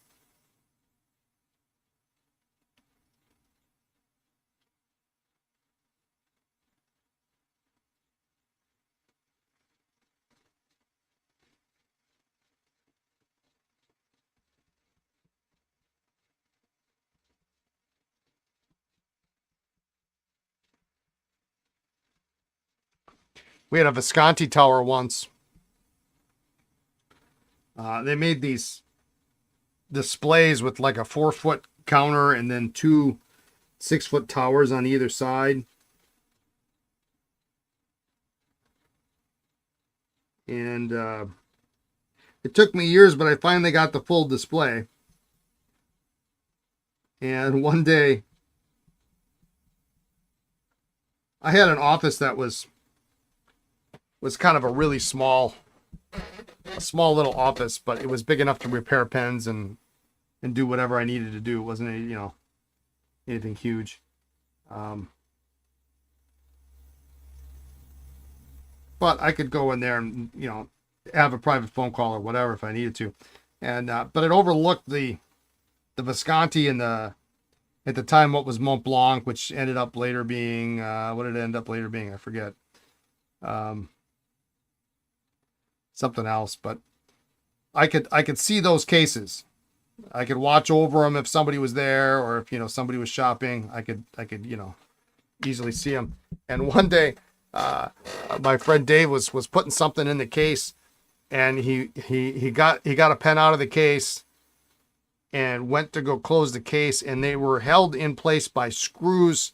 The glass was held in place by screws kind of gripping it, and the screws over time had worked their way loose, and the whole pane of glass slipped out of the fingers and shattered all over the ground. It was something else.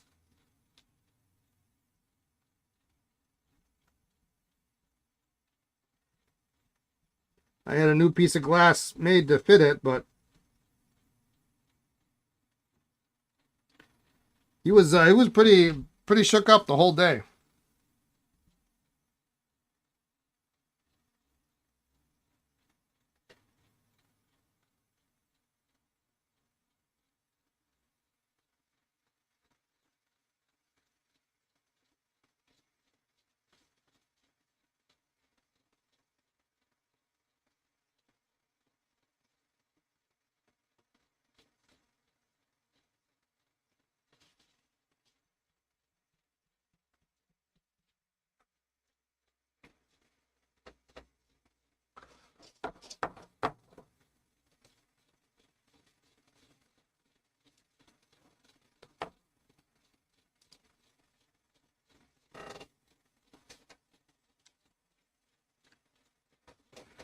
Who said pen retail was dull?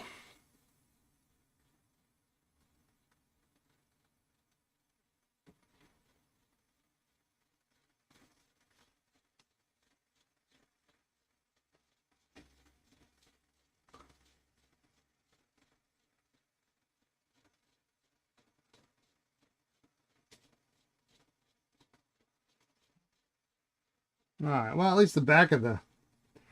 I just hate it when you see something and it's not like all the little details, like behind the clip is not clean or things like that.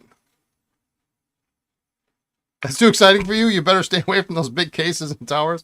Those cases weren't the best. They weren't like the other Visconti towers that I used to have.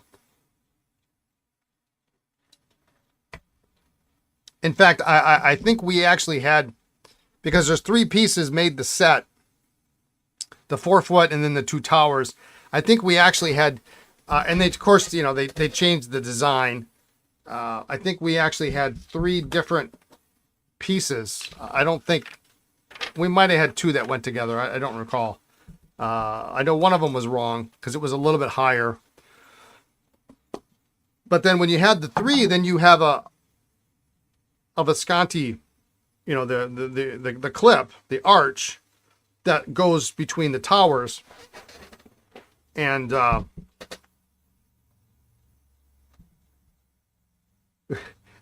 they weren't sure what we had, so they sent us 2 when they sent us the final piece. One fit, one was way too short, so.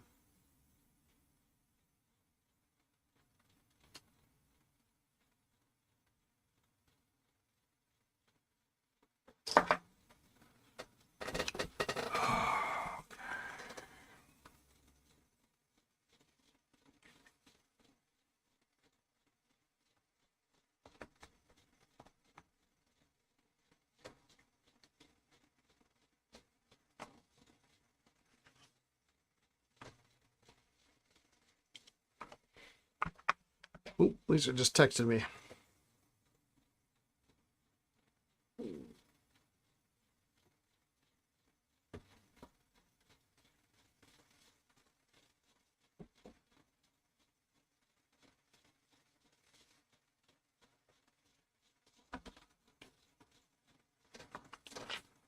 Okay.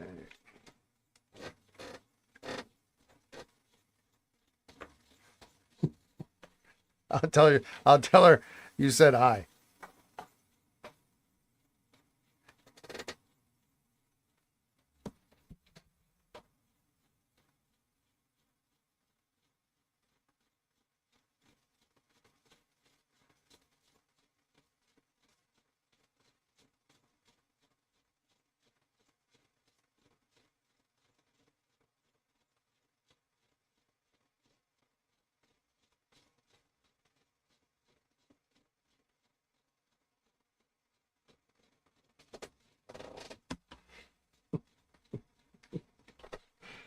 Totally messing with her. Boy, this cap is really, really very nice.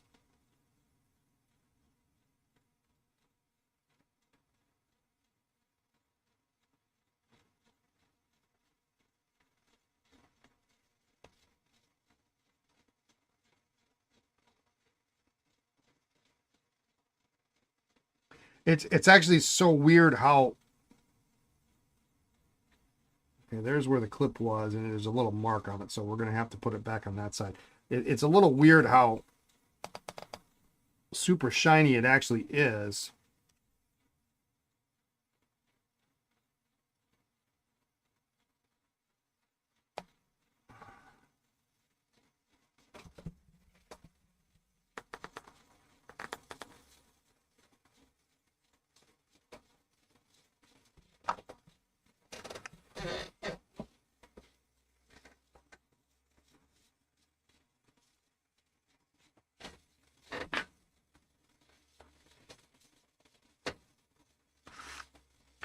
All right. Hey, maybe I'll be able to get something done today.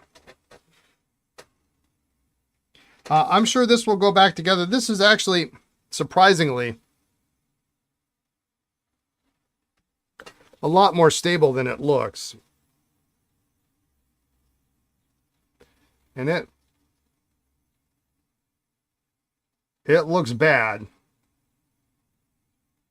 You can see it goes all the way over there, but it's reasonably thick. But before I do anything with that, we'll get in touch with the owner first.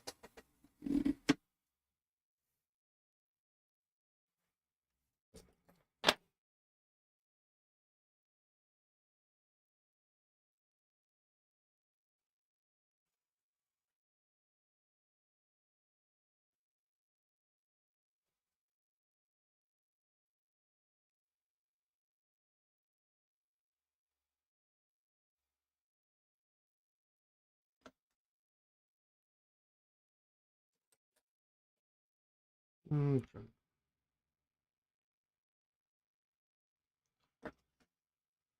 Oh, let's clean out these threads.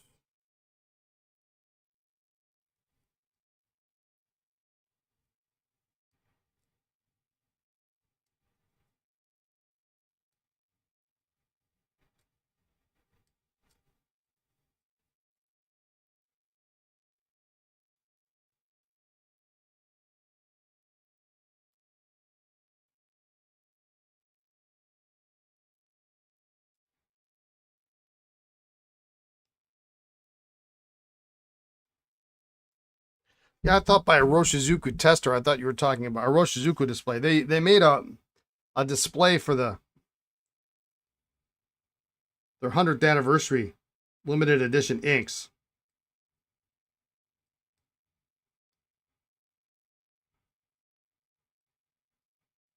But like I think it may have only held like one bottle of each. It was just the most ridiculous thing.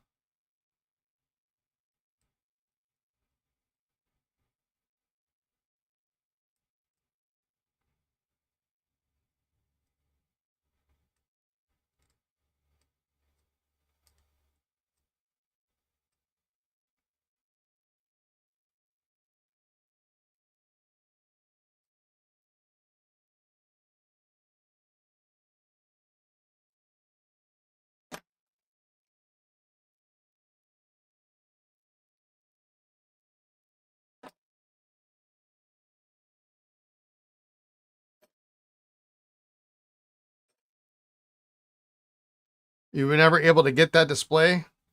It bothered you and you did try? Oh.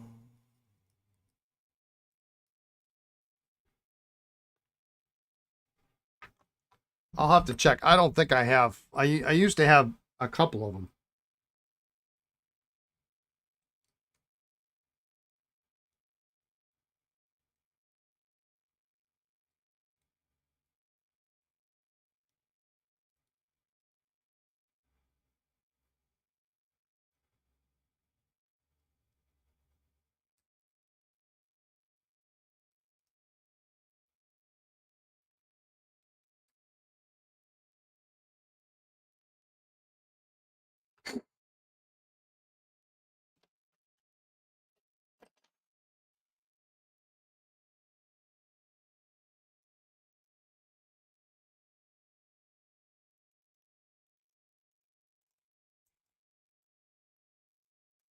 Okay.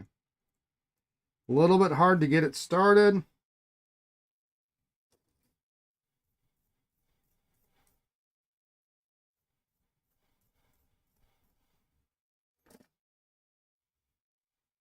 try it again. There we go. There was just a little bit of something in there.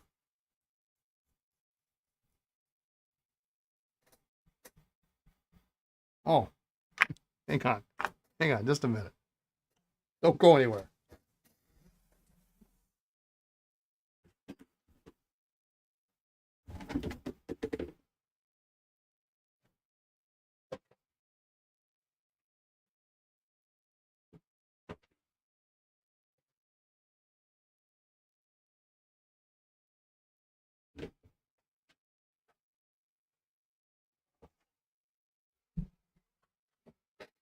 This is the one. I thought it said 100th anniversary on the top, but yeah, I mean, it's so big you can't even.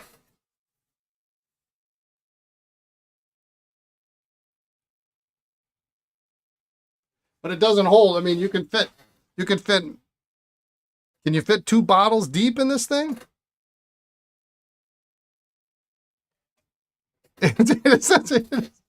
It is a stupid display.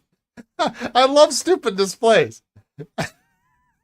I mean, you're not missing. And it doesn't say, I thought it said the 100th anniversary on it, but it doesn't say 100th anniversary. I know it was issued during the 100th anniversary, though.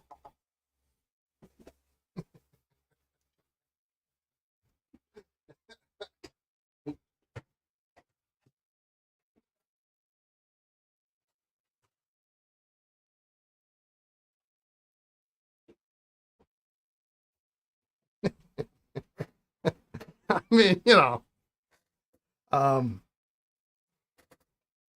if I run across another one, I'll let you know. I think that's the only one I got. I think I had 2 or 3. Actually, some of them may have gone the way of the garbage can. I mean,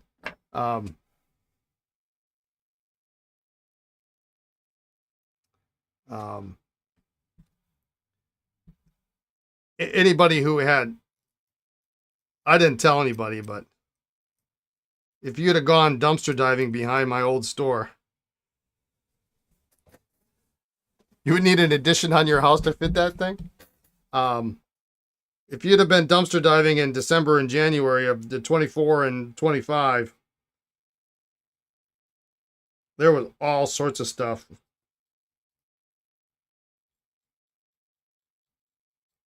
Monteverdi ink displays.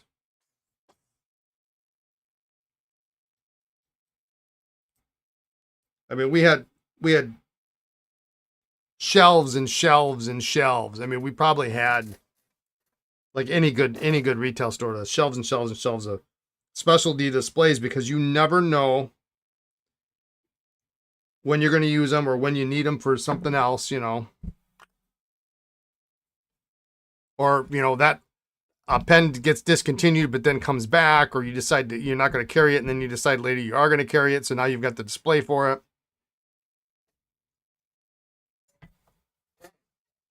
We used to have a specialty display for the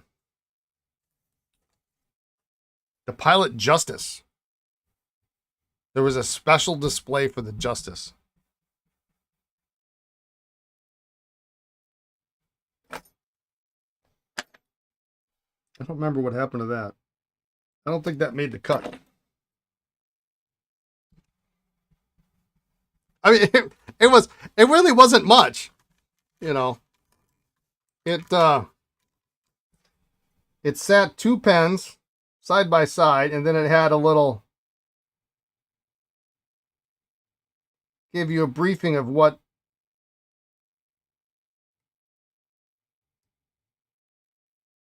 the features and benefits of the pen were.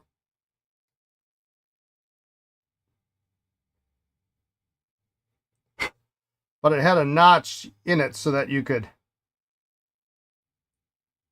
displayed the pen with the nib, with the cap off, so obviously you can see the nib.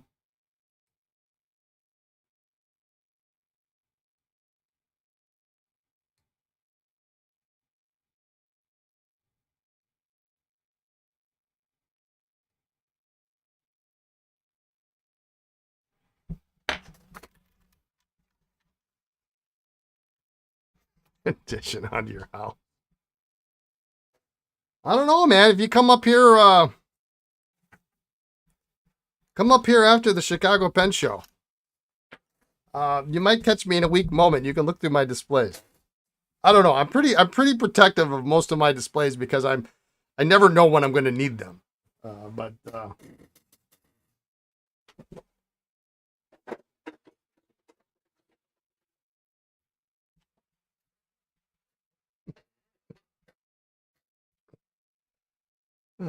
that's too big.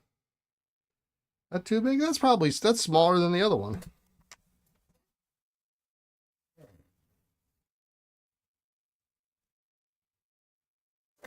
Oh, hang on. I'll be right back.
Okay, sorry about that.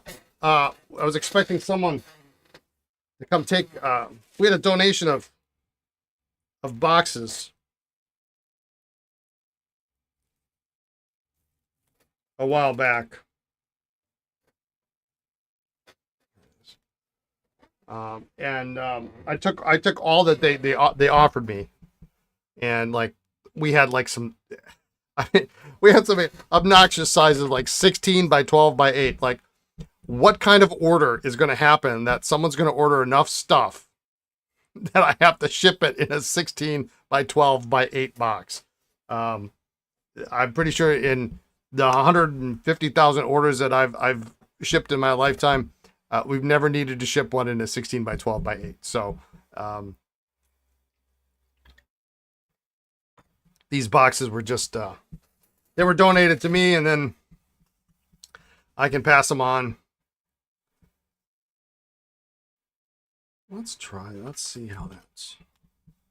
I can pass them on for free. So, somebody's moving, so they need a display case. Oh yeah, well, too late. I gave them every box I had. I don't sell display cases. That's not me.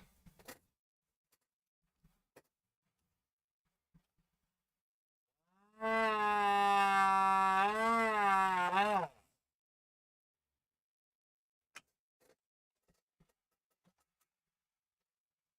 mean, if I ever need a big box, I'll make one or something.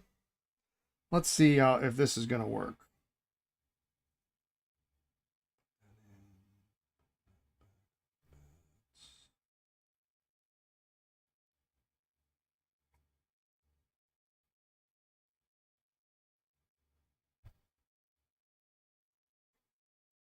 Seems to work fine.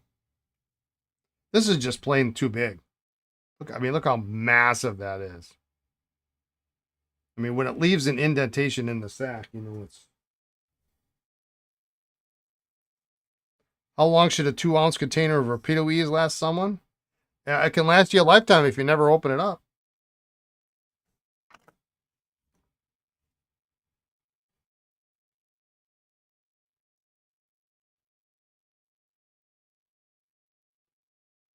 Probably wasn't the answer you're looking for.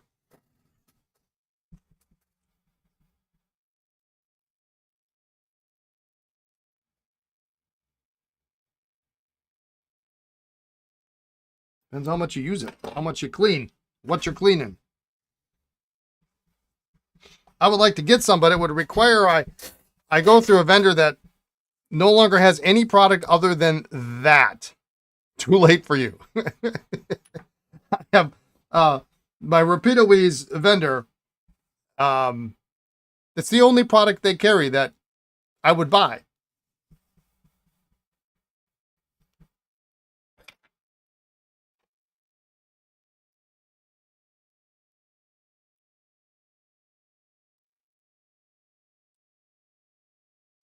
So you can't even say, okay, well, I'm going to bundle it with some other order. And I mean, can you imagine if it was, I'm trying to think what that minimum order for that vendor was. $250. $250 of Rabinoise at wholesale. Oh.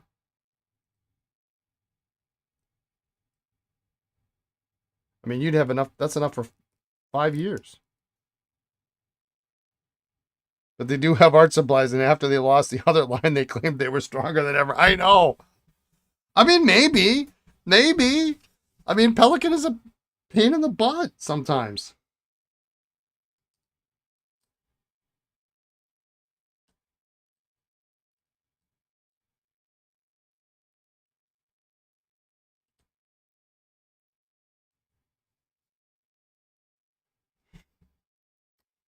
They got some new paper line.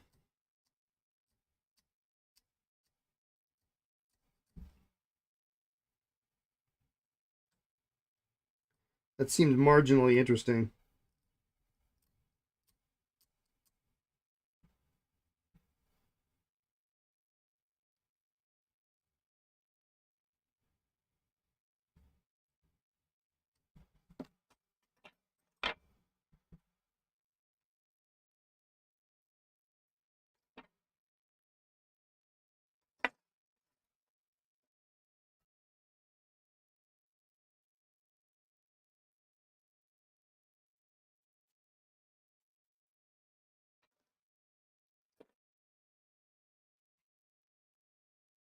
All right.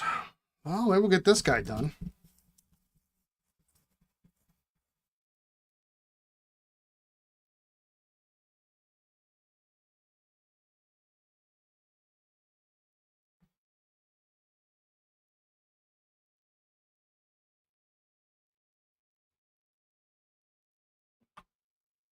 Mm.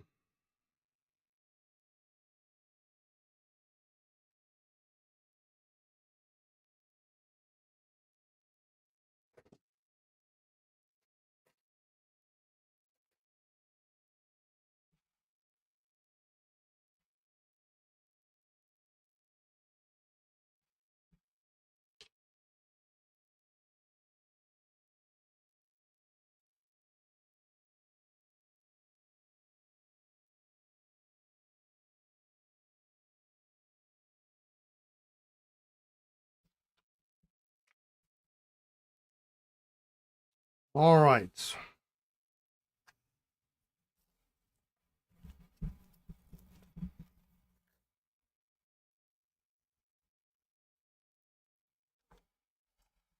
I'm half tempted to see if I can just get this thing together.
Don't forget the side of the tines.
Yeah, we're going to wait on this one.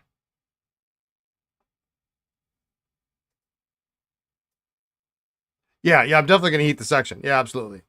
I just wanted to see if I could find the spot where it came out. Yeah.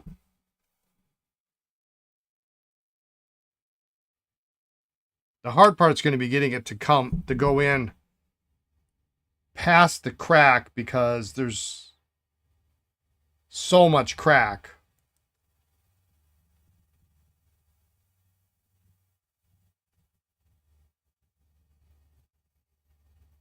Yeah, I was thinking about reaming it out.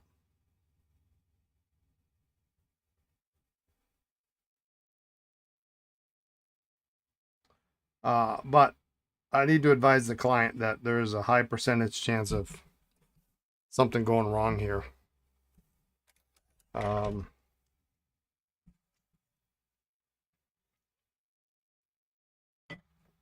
but again, even if I had left it, this is a slight exaggeration, but the nib wasn't lined up with the feed properly.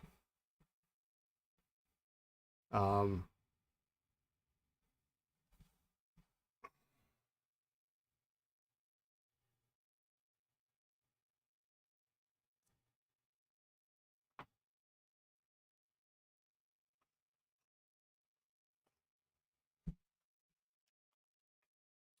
okay.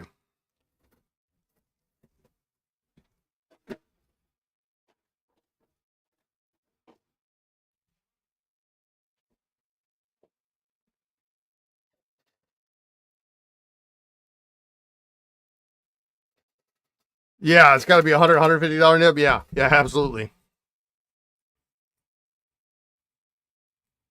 And it's complicated by the fact that it's a number 4. If it was a number 2, but whatever, we'd be done by now.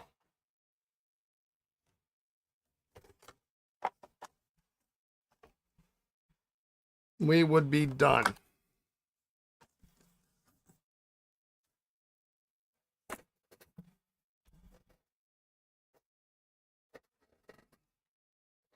Try not to get that Twisby dirty. Oh, my shoulder. Let's see. What should I do here? I got a bunch of working pencils that are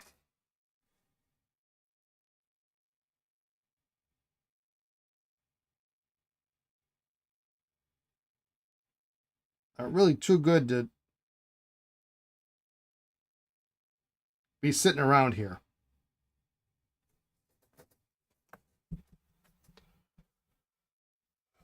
So I just want to test a few of these. Look at these little Morrisons. Aren't these cute? I have 3 of these.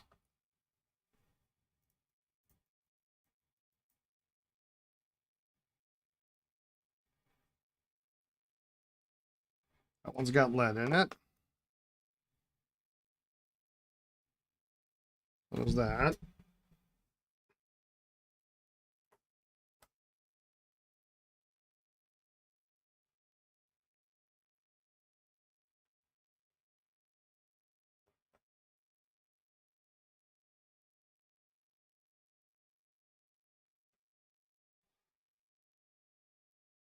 Very hard to get that top part off. Look at this cute little guy.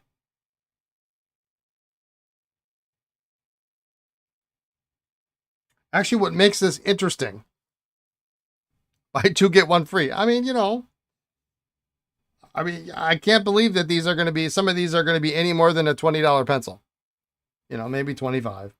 What makes this one interesting is you can tell instantly it's kind of a generic bullet pencil. No, this is not a bullet pencil. What makes this interesting, it's clearly a 3rd tier little pencil. Ring top, works. But what's interesting, it's actually stamped, which is a little bit unusual. Welsh Manufacturing Company, Providence, Rhode Island. So sometimes you see these little guys. So this guy needs a lead.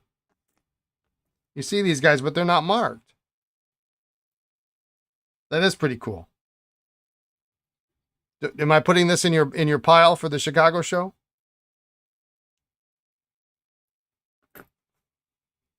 You forget who collects them? I think a lot of people forget who collects them.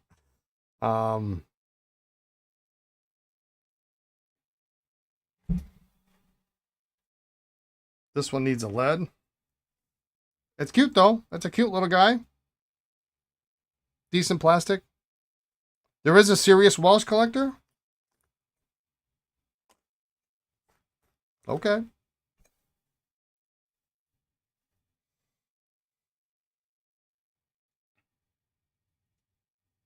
This is a user grade Craftsman. Works all right. This one is quite lovely, actually. This Webster.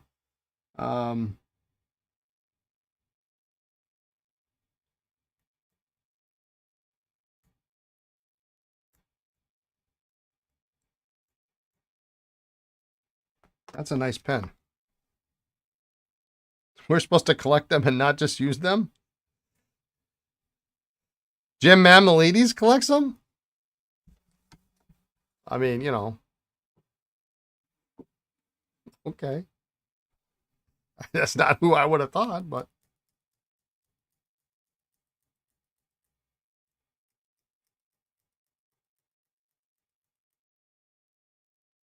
So sometimes these cap actuated Esterbrookes, they don't always work. This one's got red lead in it. I might just leave that just for fun. It's very soft.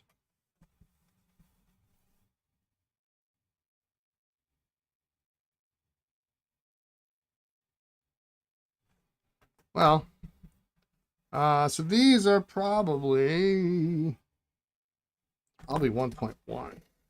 Let's start there.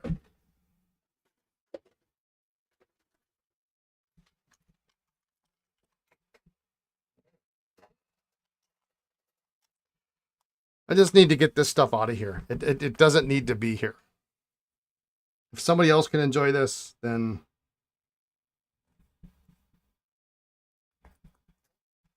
that will make me happy.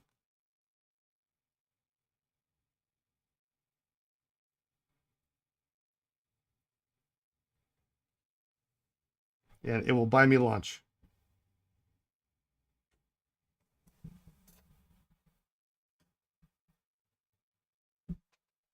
There we go. 1.1.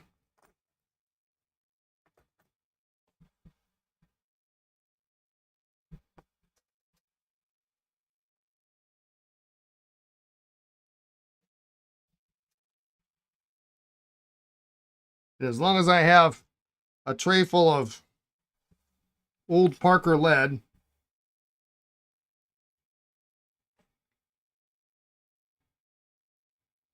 well, this is Faber-Castell, actually.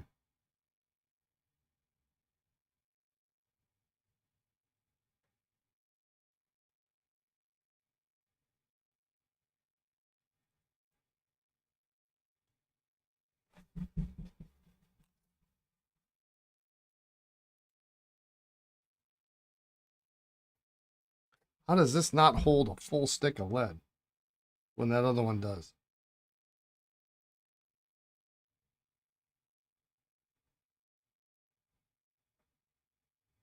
There is no way.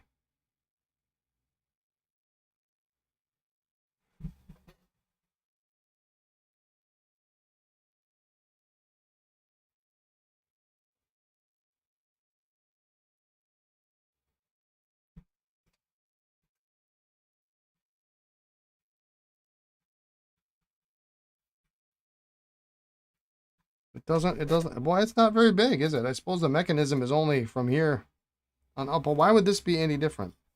I guess that's bigger. That is a lot bigger, isn't it?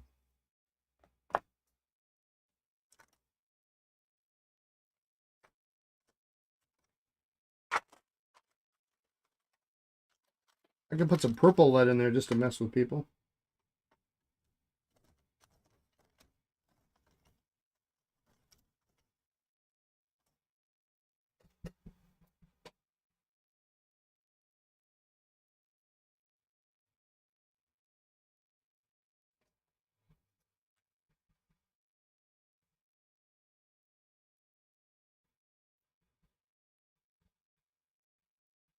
think what I'd rather do is break a long lead than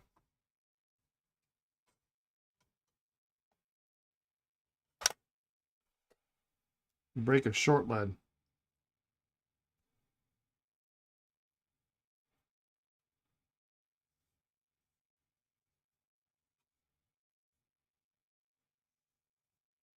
Purple lead is fun. I think it's purple.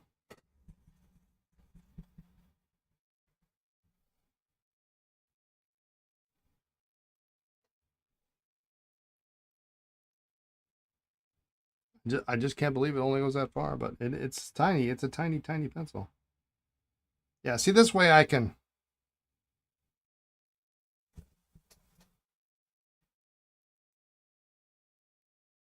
break that off and I still have something usable for something else.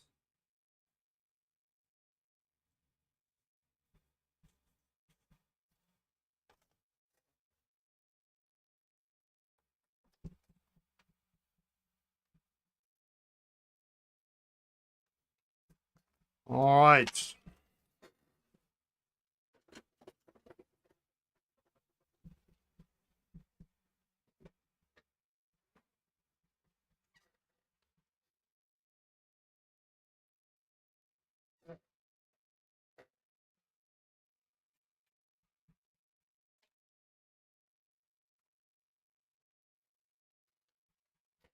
Let's do a quick little polish of these guys.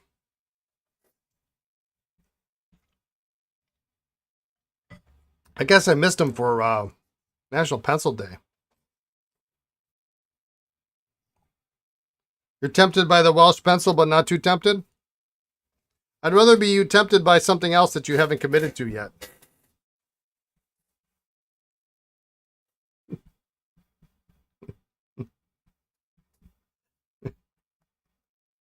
I'm trying to make a deal.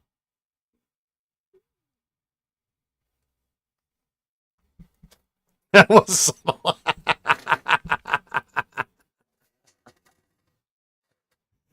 you're totally in the driver's seat on this one. After today, you're tempted to drink? I might be. We're going to see what happens tonight when I get home.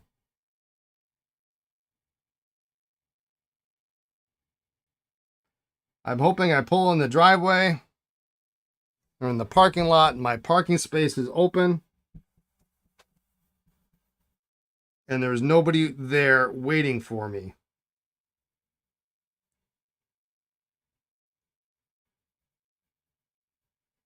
Ready to argue.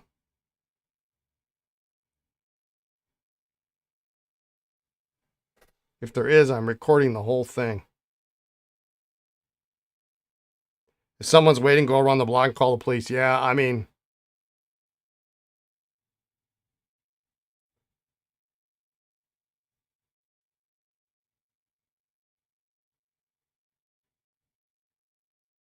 stream it for you to watch. You don't want to watch this, man. These people are nuts. I mean, I legitimately have security cameras coming tomorrow that I'm going to put up because these people are. They're a couple fries short of a Happy Meal. Crazy people mean huge TikTok or YouTube Shorts views?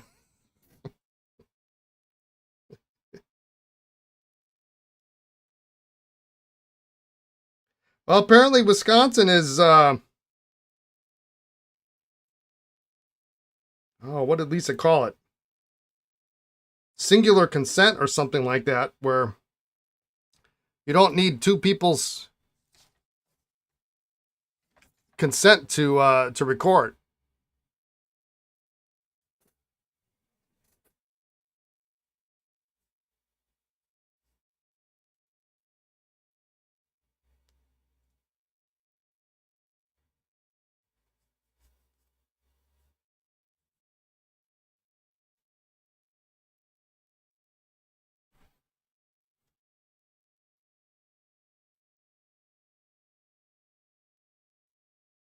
One party consent. Yeah, okay, that's what it's called. Yeah, thank you. I consent. to record.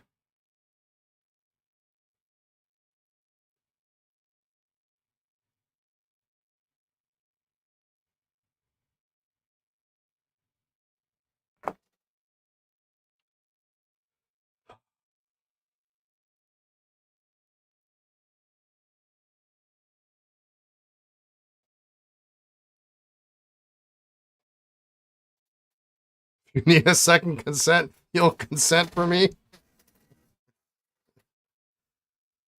I just, I like everybody else. I just want to go home. I want to park in my parking spot, and I want to, you know, go in my house and have dinner and be done. I don't need drama.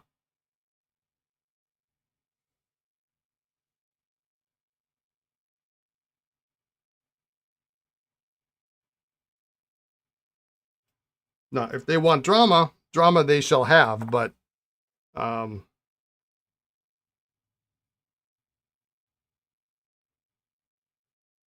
I don't know what lengths they might go to.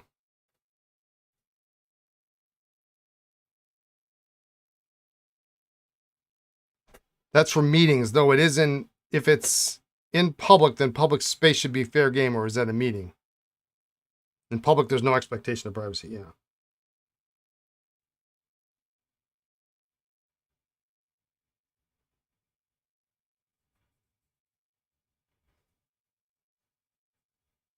Yeah. I'm just floored by, hey, listen, can you, go ahead and move your car? We got everything taken care of. No, not today. Yeah, I'm too old for drama. I'm not that old. I'm just floored. Lisa comes back in and she's like, yeah, no. You said no, not today. Okay. Who does that? I mean, they don't work. I know that. They drink beer all day long. So, I mean, am I interrupting the opening of the next Bud Light? I don't know.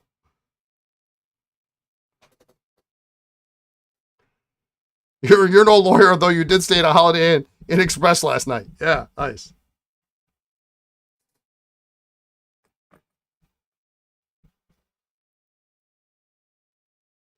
Get cameras with speakers. Well, yeah, the ones we're getting do have that capability. Yeah, and they'll record.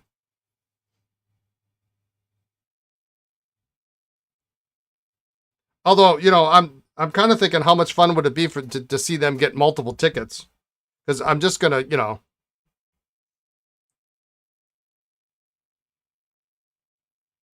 because the police told me, they said, well, as I said, well, what am I supposed to do if this happens again? Because you know what's going to happen again. Because they're there all day, and he's got to go out and get more Bud Light or whatever. Um, he's going to do it just to spite me. Well, that first ticket's only like $23. The police officer says, yeah, you just call me back, and then next time I just give him a ticket. And then, he probably is the type that says, you know what, I'm going to, not going to play that. The local flock camera rep. But, you start getting $23 tickets, and then, the next one's not $23. The next one's $43. And then,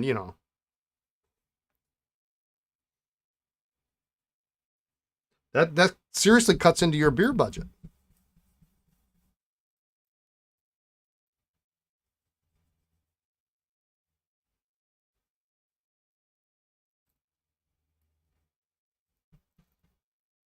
So yeah, that's my fun.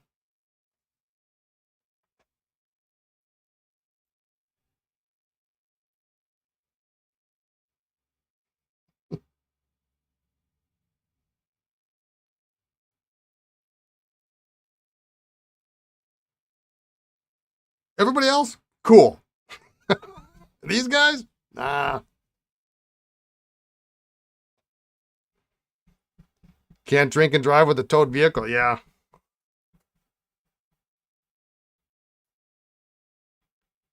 My drama is having to visit the ER and then them yelling at me for not going in sooner. Well, in his truck is like it's the most beat up piece of junk ever.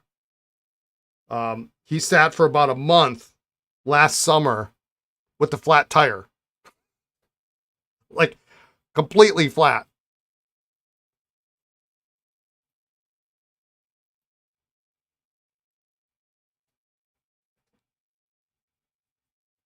I should get fine money so I can buy the green smoking jacket.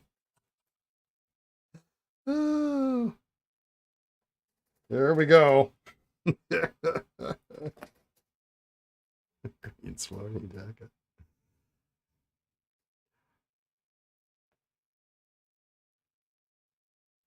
I mean, it'd be funny, but nowadays you just don't know. I mean, this guy's, like I say, he's a couple fries short of a Happy Meal. I mean, he could charge a parking fee. You thought your truck was the most beat up piece of junk ever? He has no right side rear view mirror. It's like broken. Like the mirror's gone, the back plate's gone. He's got like this little stub. Yeah, I mean, I don't want to damage my car. You still have mirrors? Yeah, yours is way better. I guarantee it. I guarantee it. Worse. I don't know. This guy going to decide he's fed up and he's got a gun and decides he's going to play target practice on something or somebody.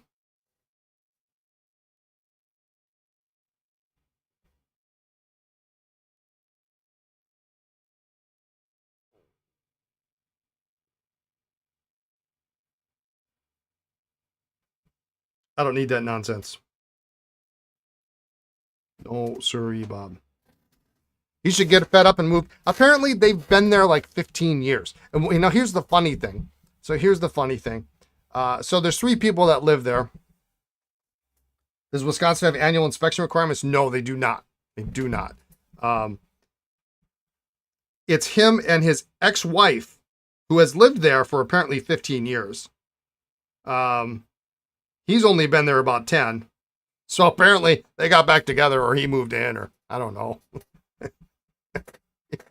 But I mean, it's a cash cow for the owner. I mean, you got a tenant for 15 years. You don't want them out. Although, I don't know I have no idea what they pay. Who knows? Could he get more nowadays? Probably.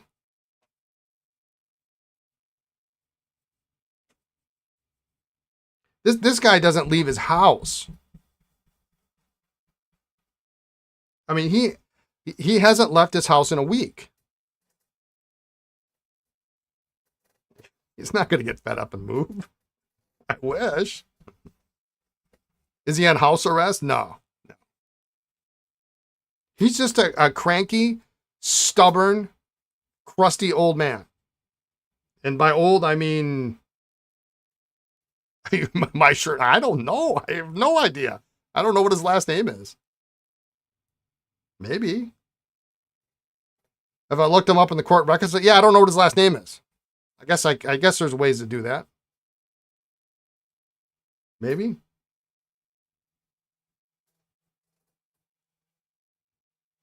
You've been at your same apartment come October for 40 years? Wow.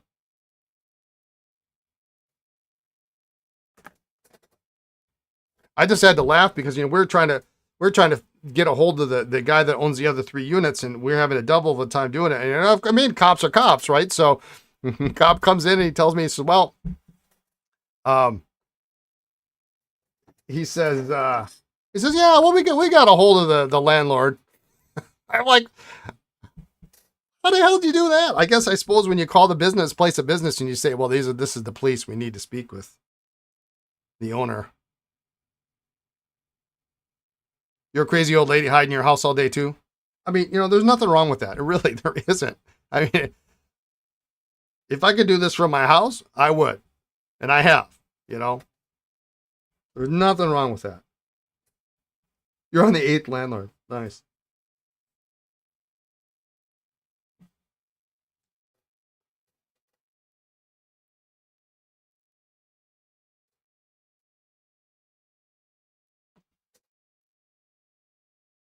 Yeah, he was in a wheelchair for the longest time. I would hold the door open for the guy if I came home and he was coming in. I mean, they had this whole aluminum ramp that they had to pull out every time he left the house, and I was a nice neighbor. Sweep off, I shovel off his stoop of snow in the winter so that he doesn't have to do it. I mean, I shovel the sidewalk going past his house, past his back door, only because I got to do it anyway. But if I want to get out,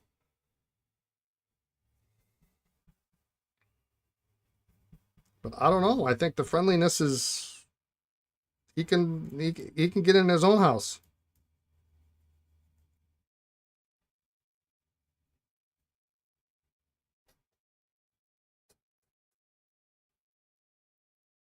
Number six landlord bought on a Sunday and died the following Thursday from a heart attack. Well, well.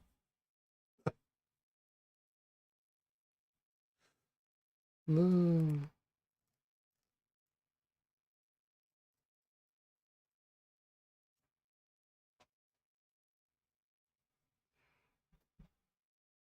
Me three, though I have to go to the office for a few days a week. Yeah, right? I still have to make a video for my granddaughter to show her how to ink up her pens.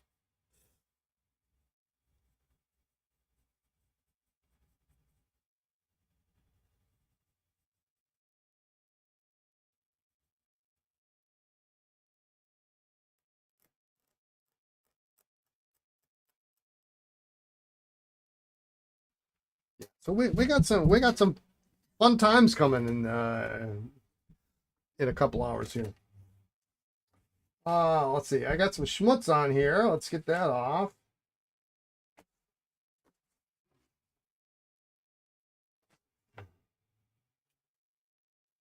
Maybe 6,000. This Webster's kind of nice. You sent her 2 fountain pens for her birthday? You trying to get her hooked? Good for you. What'd you send her? Some Preppies or Lamies or something?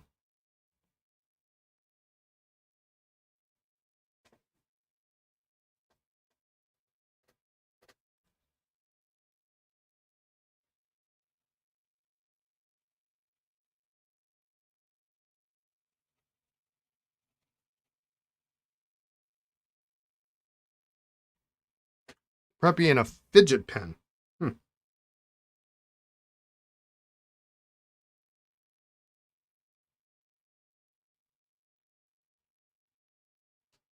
/140th 14K gold filled.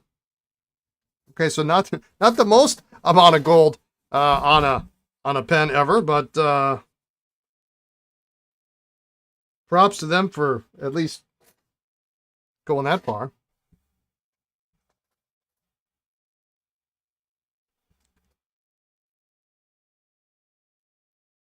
He verbally upped your rent, and you told him state law requirements of a 45-day written notice. Guess what he didn't do before that that Thursday? It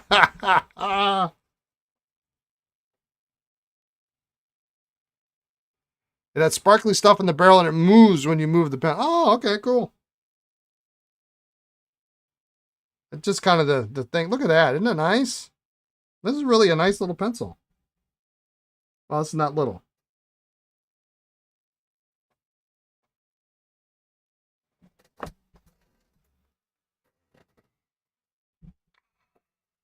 And unusual, it's kind of a real dark green.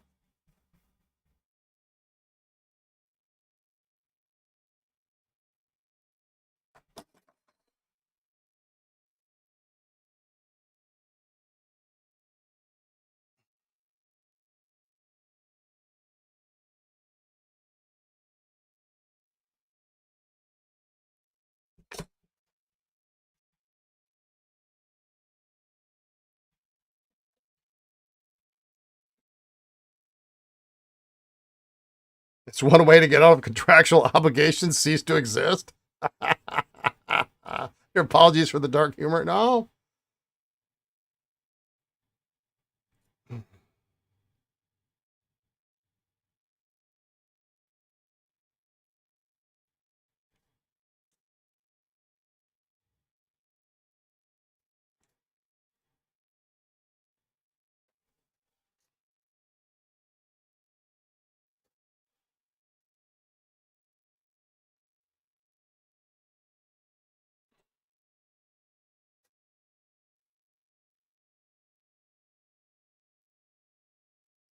This has got all sorts of, this has got just a tiny little bend here, and I just can't get it.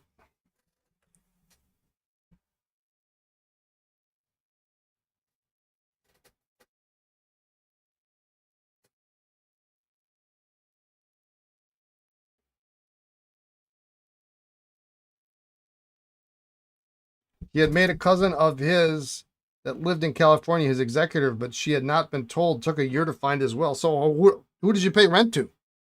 Did you pay rent?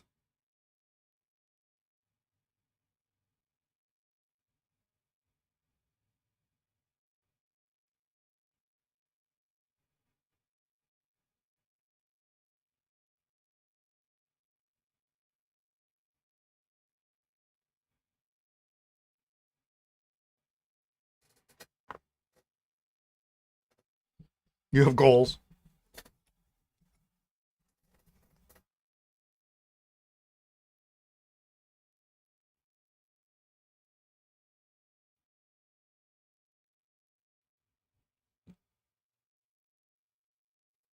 You paid rent to his son. Oh, okay.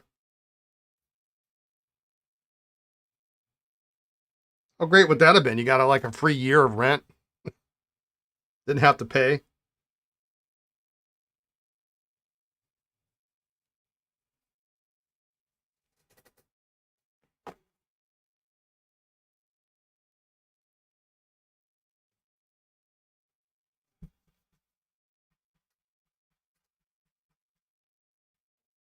All right.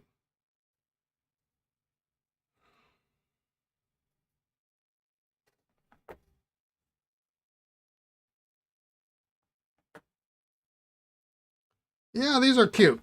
These are cute. We'll get those shot. And this one here, I found this in the junk box. Um, I got to look it up in the Conklin book, but I'm pretty certain this is a Conklin sub brand called Collegian, because I can read the Collegian imprint on the barrel. It has a super interesting lever decoration.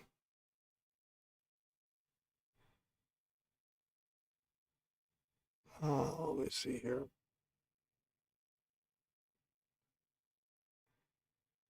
Almost looks like a dunce cap.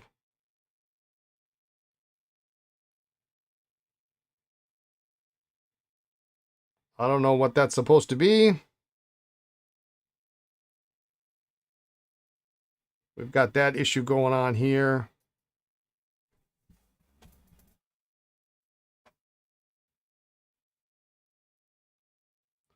Oh, believe it or not, it's got a tapered sack in it. That's weird and stupid, is what that is. Actually, a J bar now.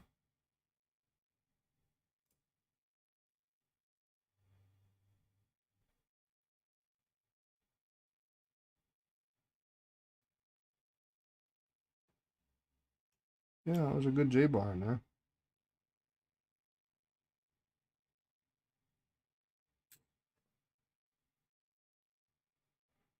I don't know if this pen is worth restoring or not, but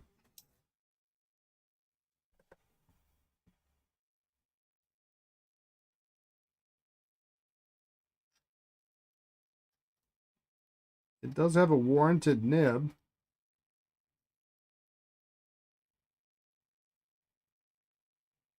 So maybe somebody out there who likes Conklin would want something that was a Conklin sub brand. I don't know. I got to try to remember to look it up in the book tonight.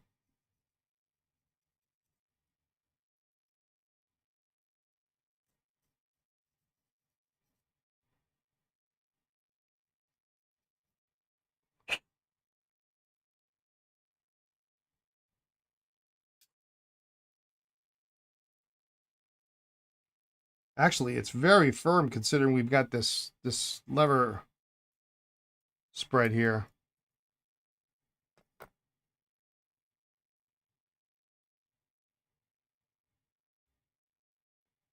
Very weird nib. It doesn't even look like the right section and feed for this. Section and...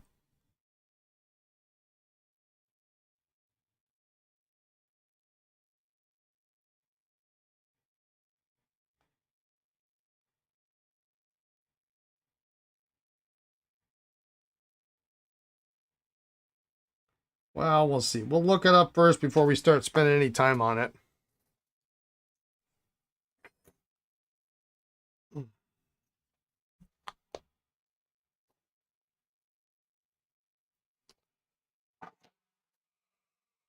Well, yeah, maybe a few nice little pencils.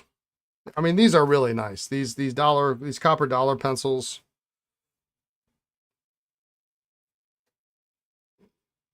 Probably the nicest ones in the bunch, of course, but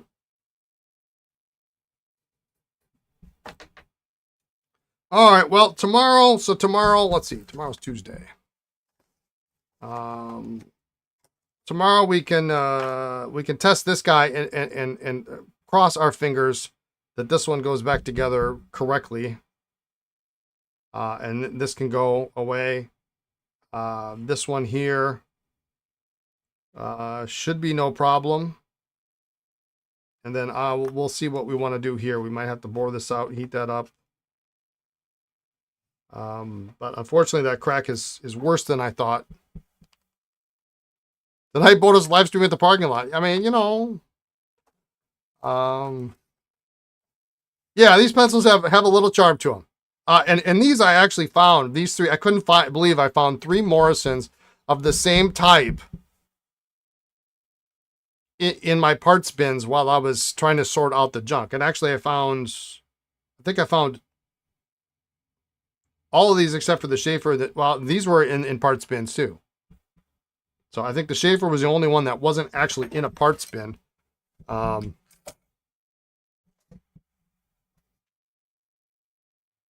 hey, you know, I mean, somebody will want that, I would think. It's still got the ring top. I don't have the cross. I'll show it to you tomorrow. It's a cute little thing. I'll probably have it on the podcast on Friday for sure. So anyway, there we are. Have a great night, David. Wish me luck. Gotta remind Lisa how to turn her recorder on.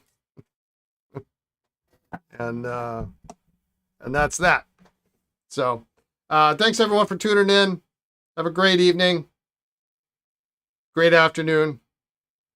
All will go well with no drama. Yes, probably. So great afternoon, great morning, wherever you are in the world. Be kind. Be kind. It doesn't take too much, does it? It's not too much to ask. Be well, and we'll see you tomorrow. All right. Take care, everyone. Bye now.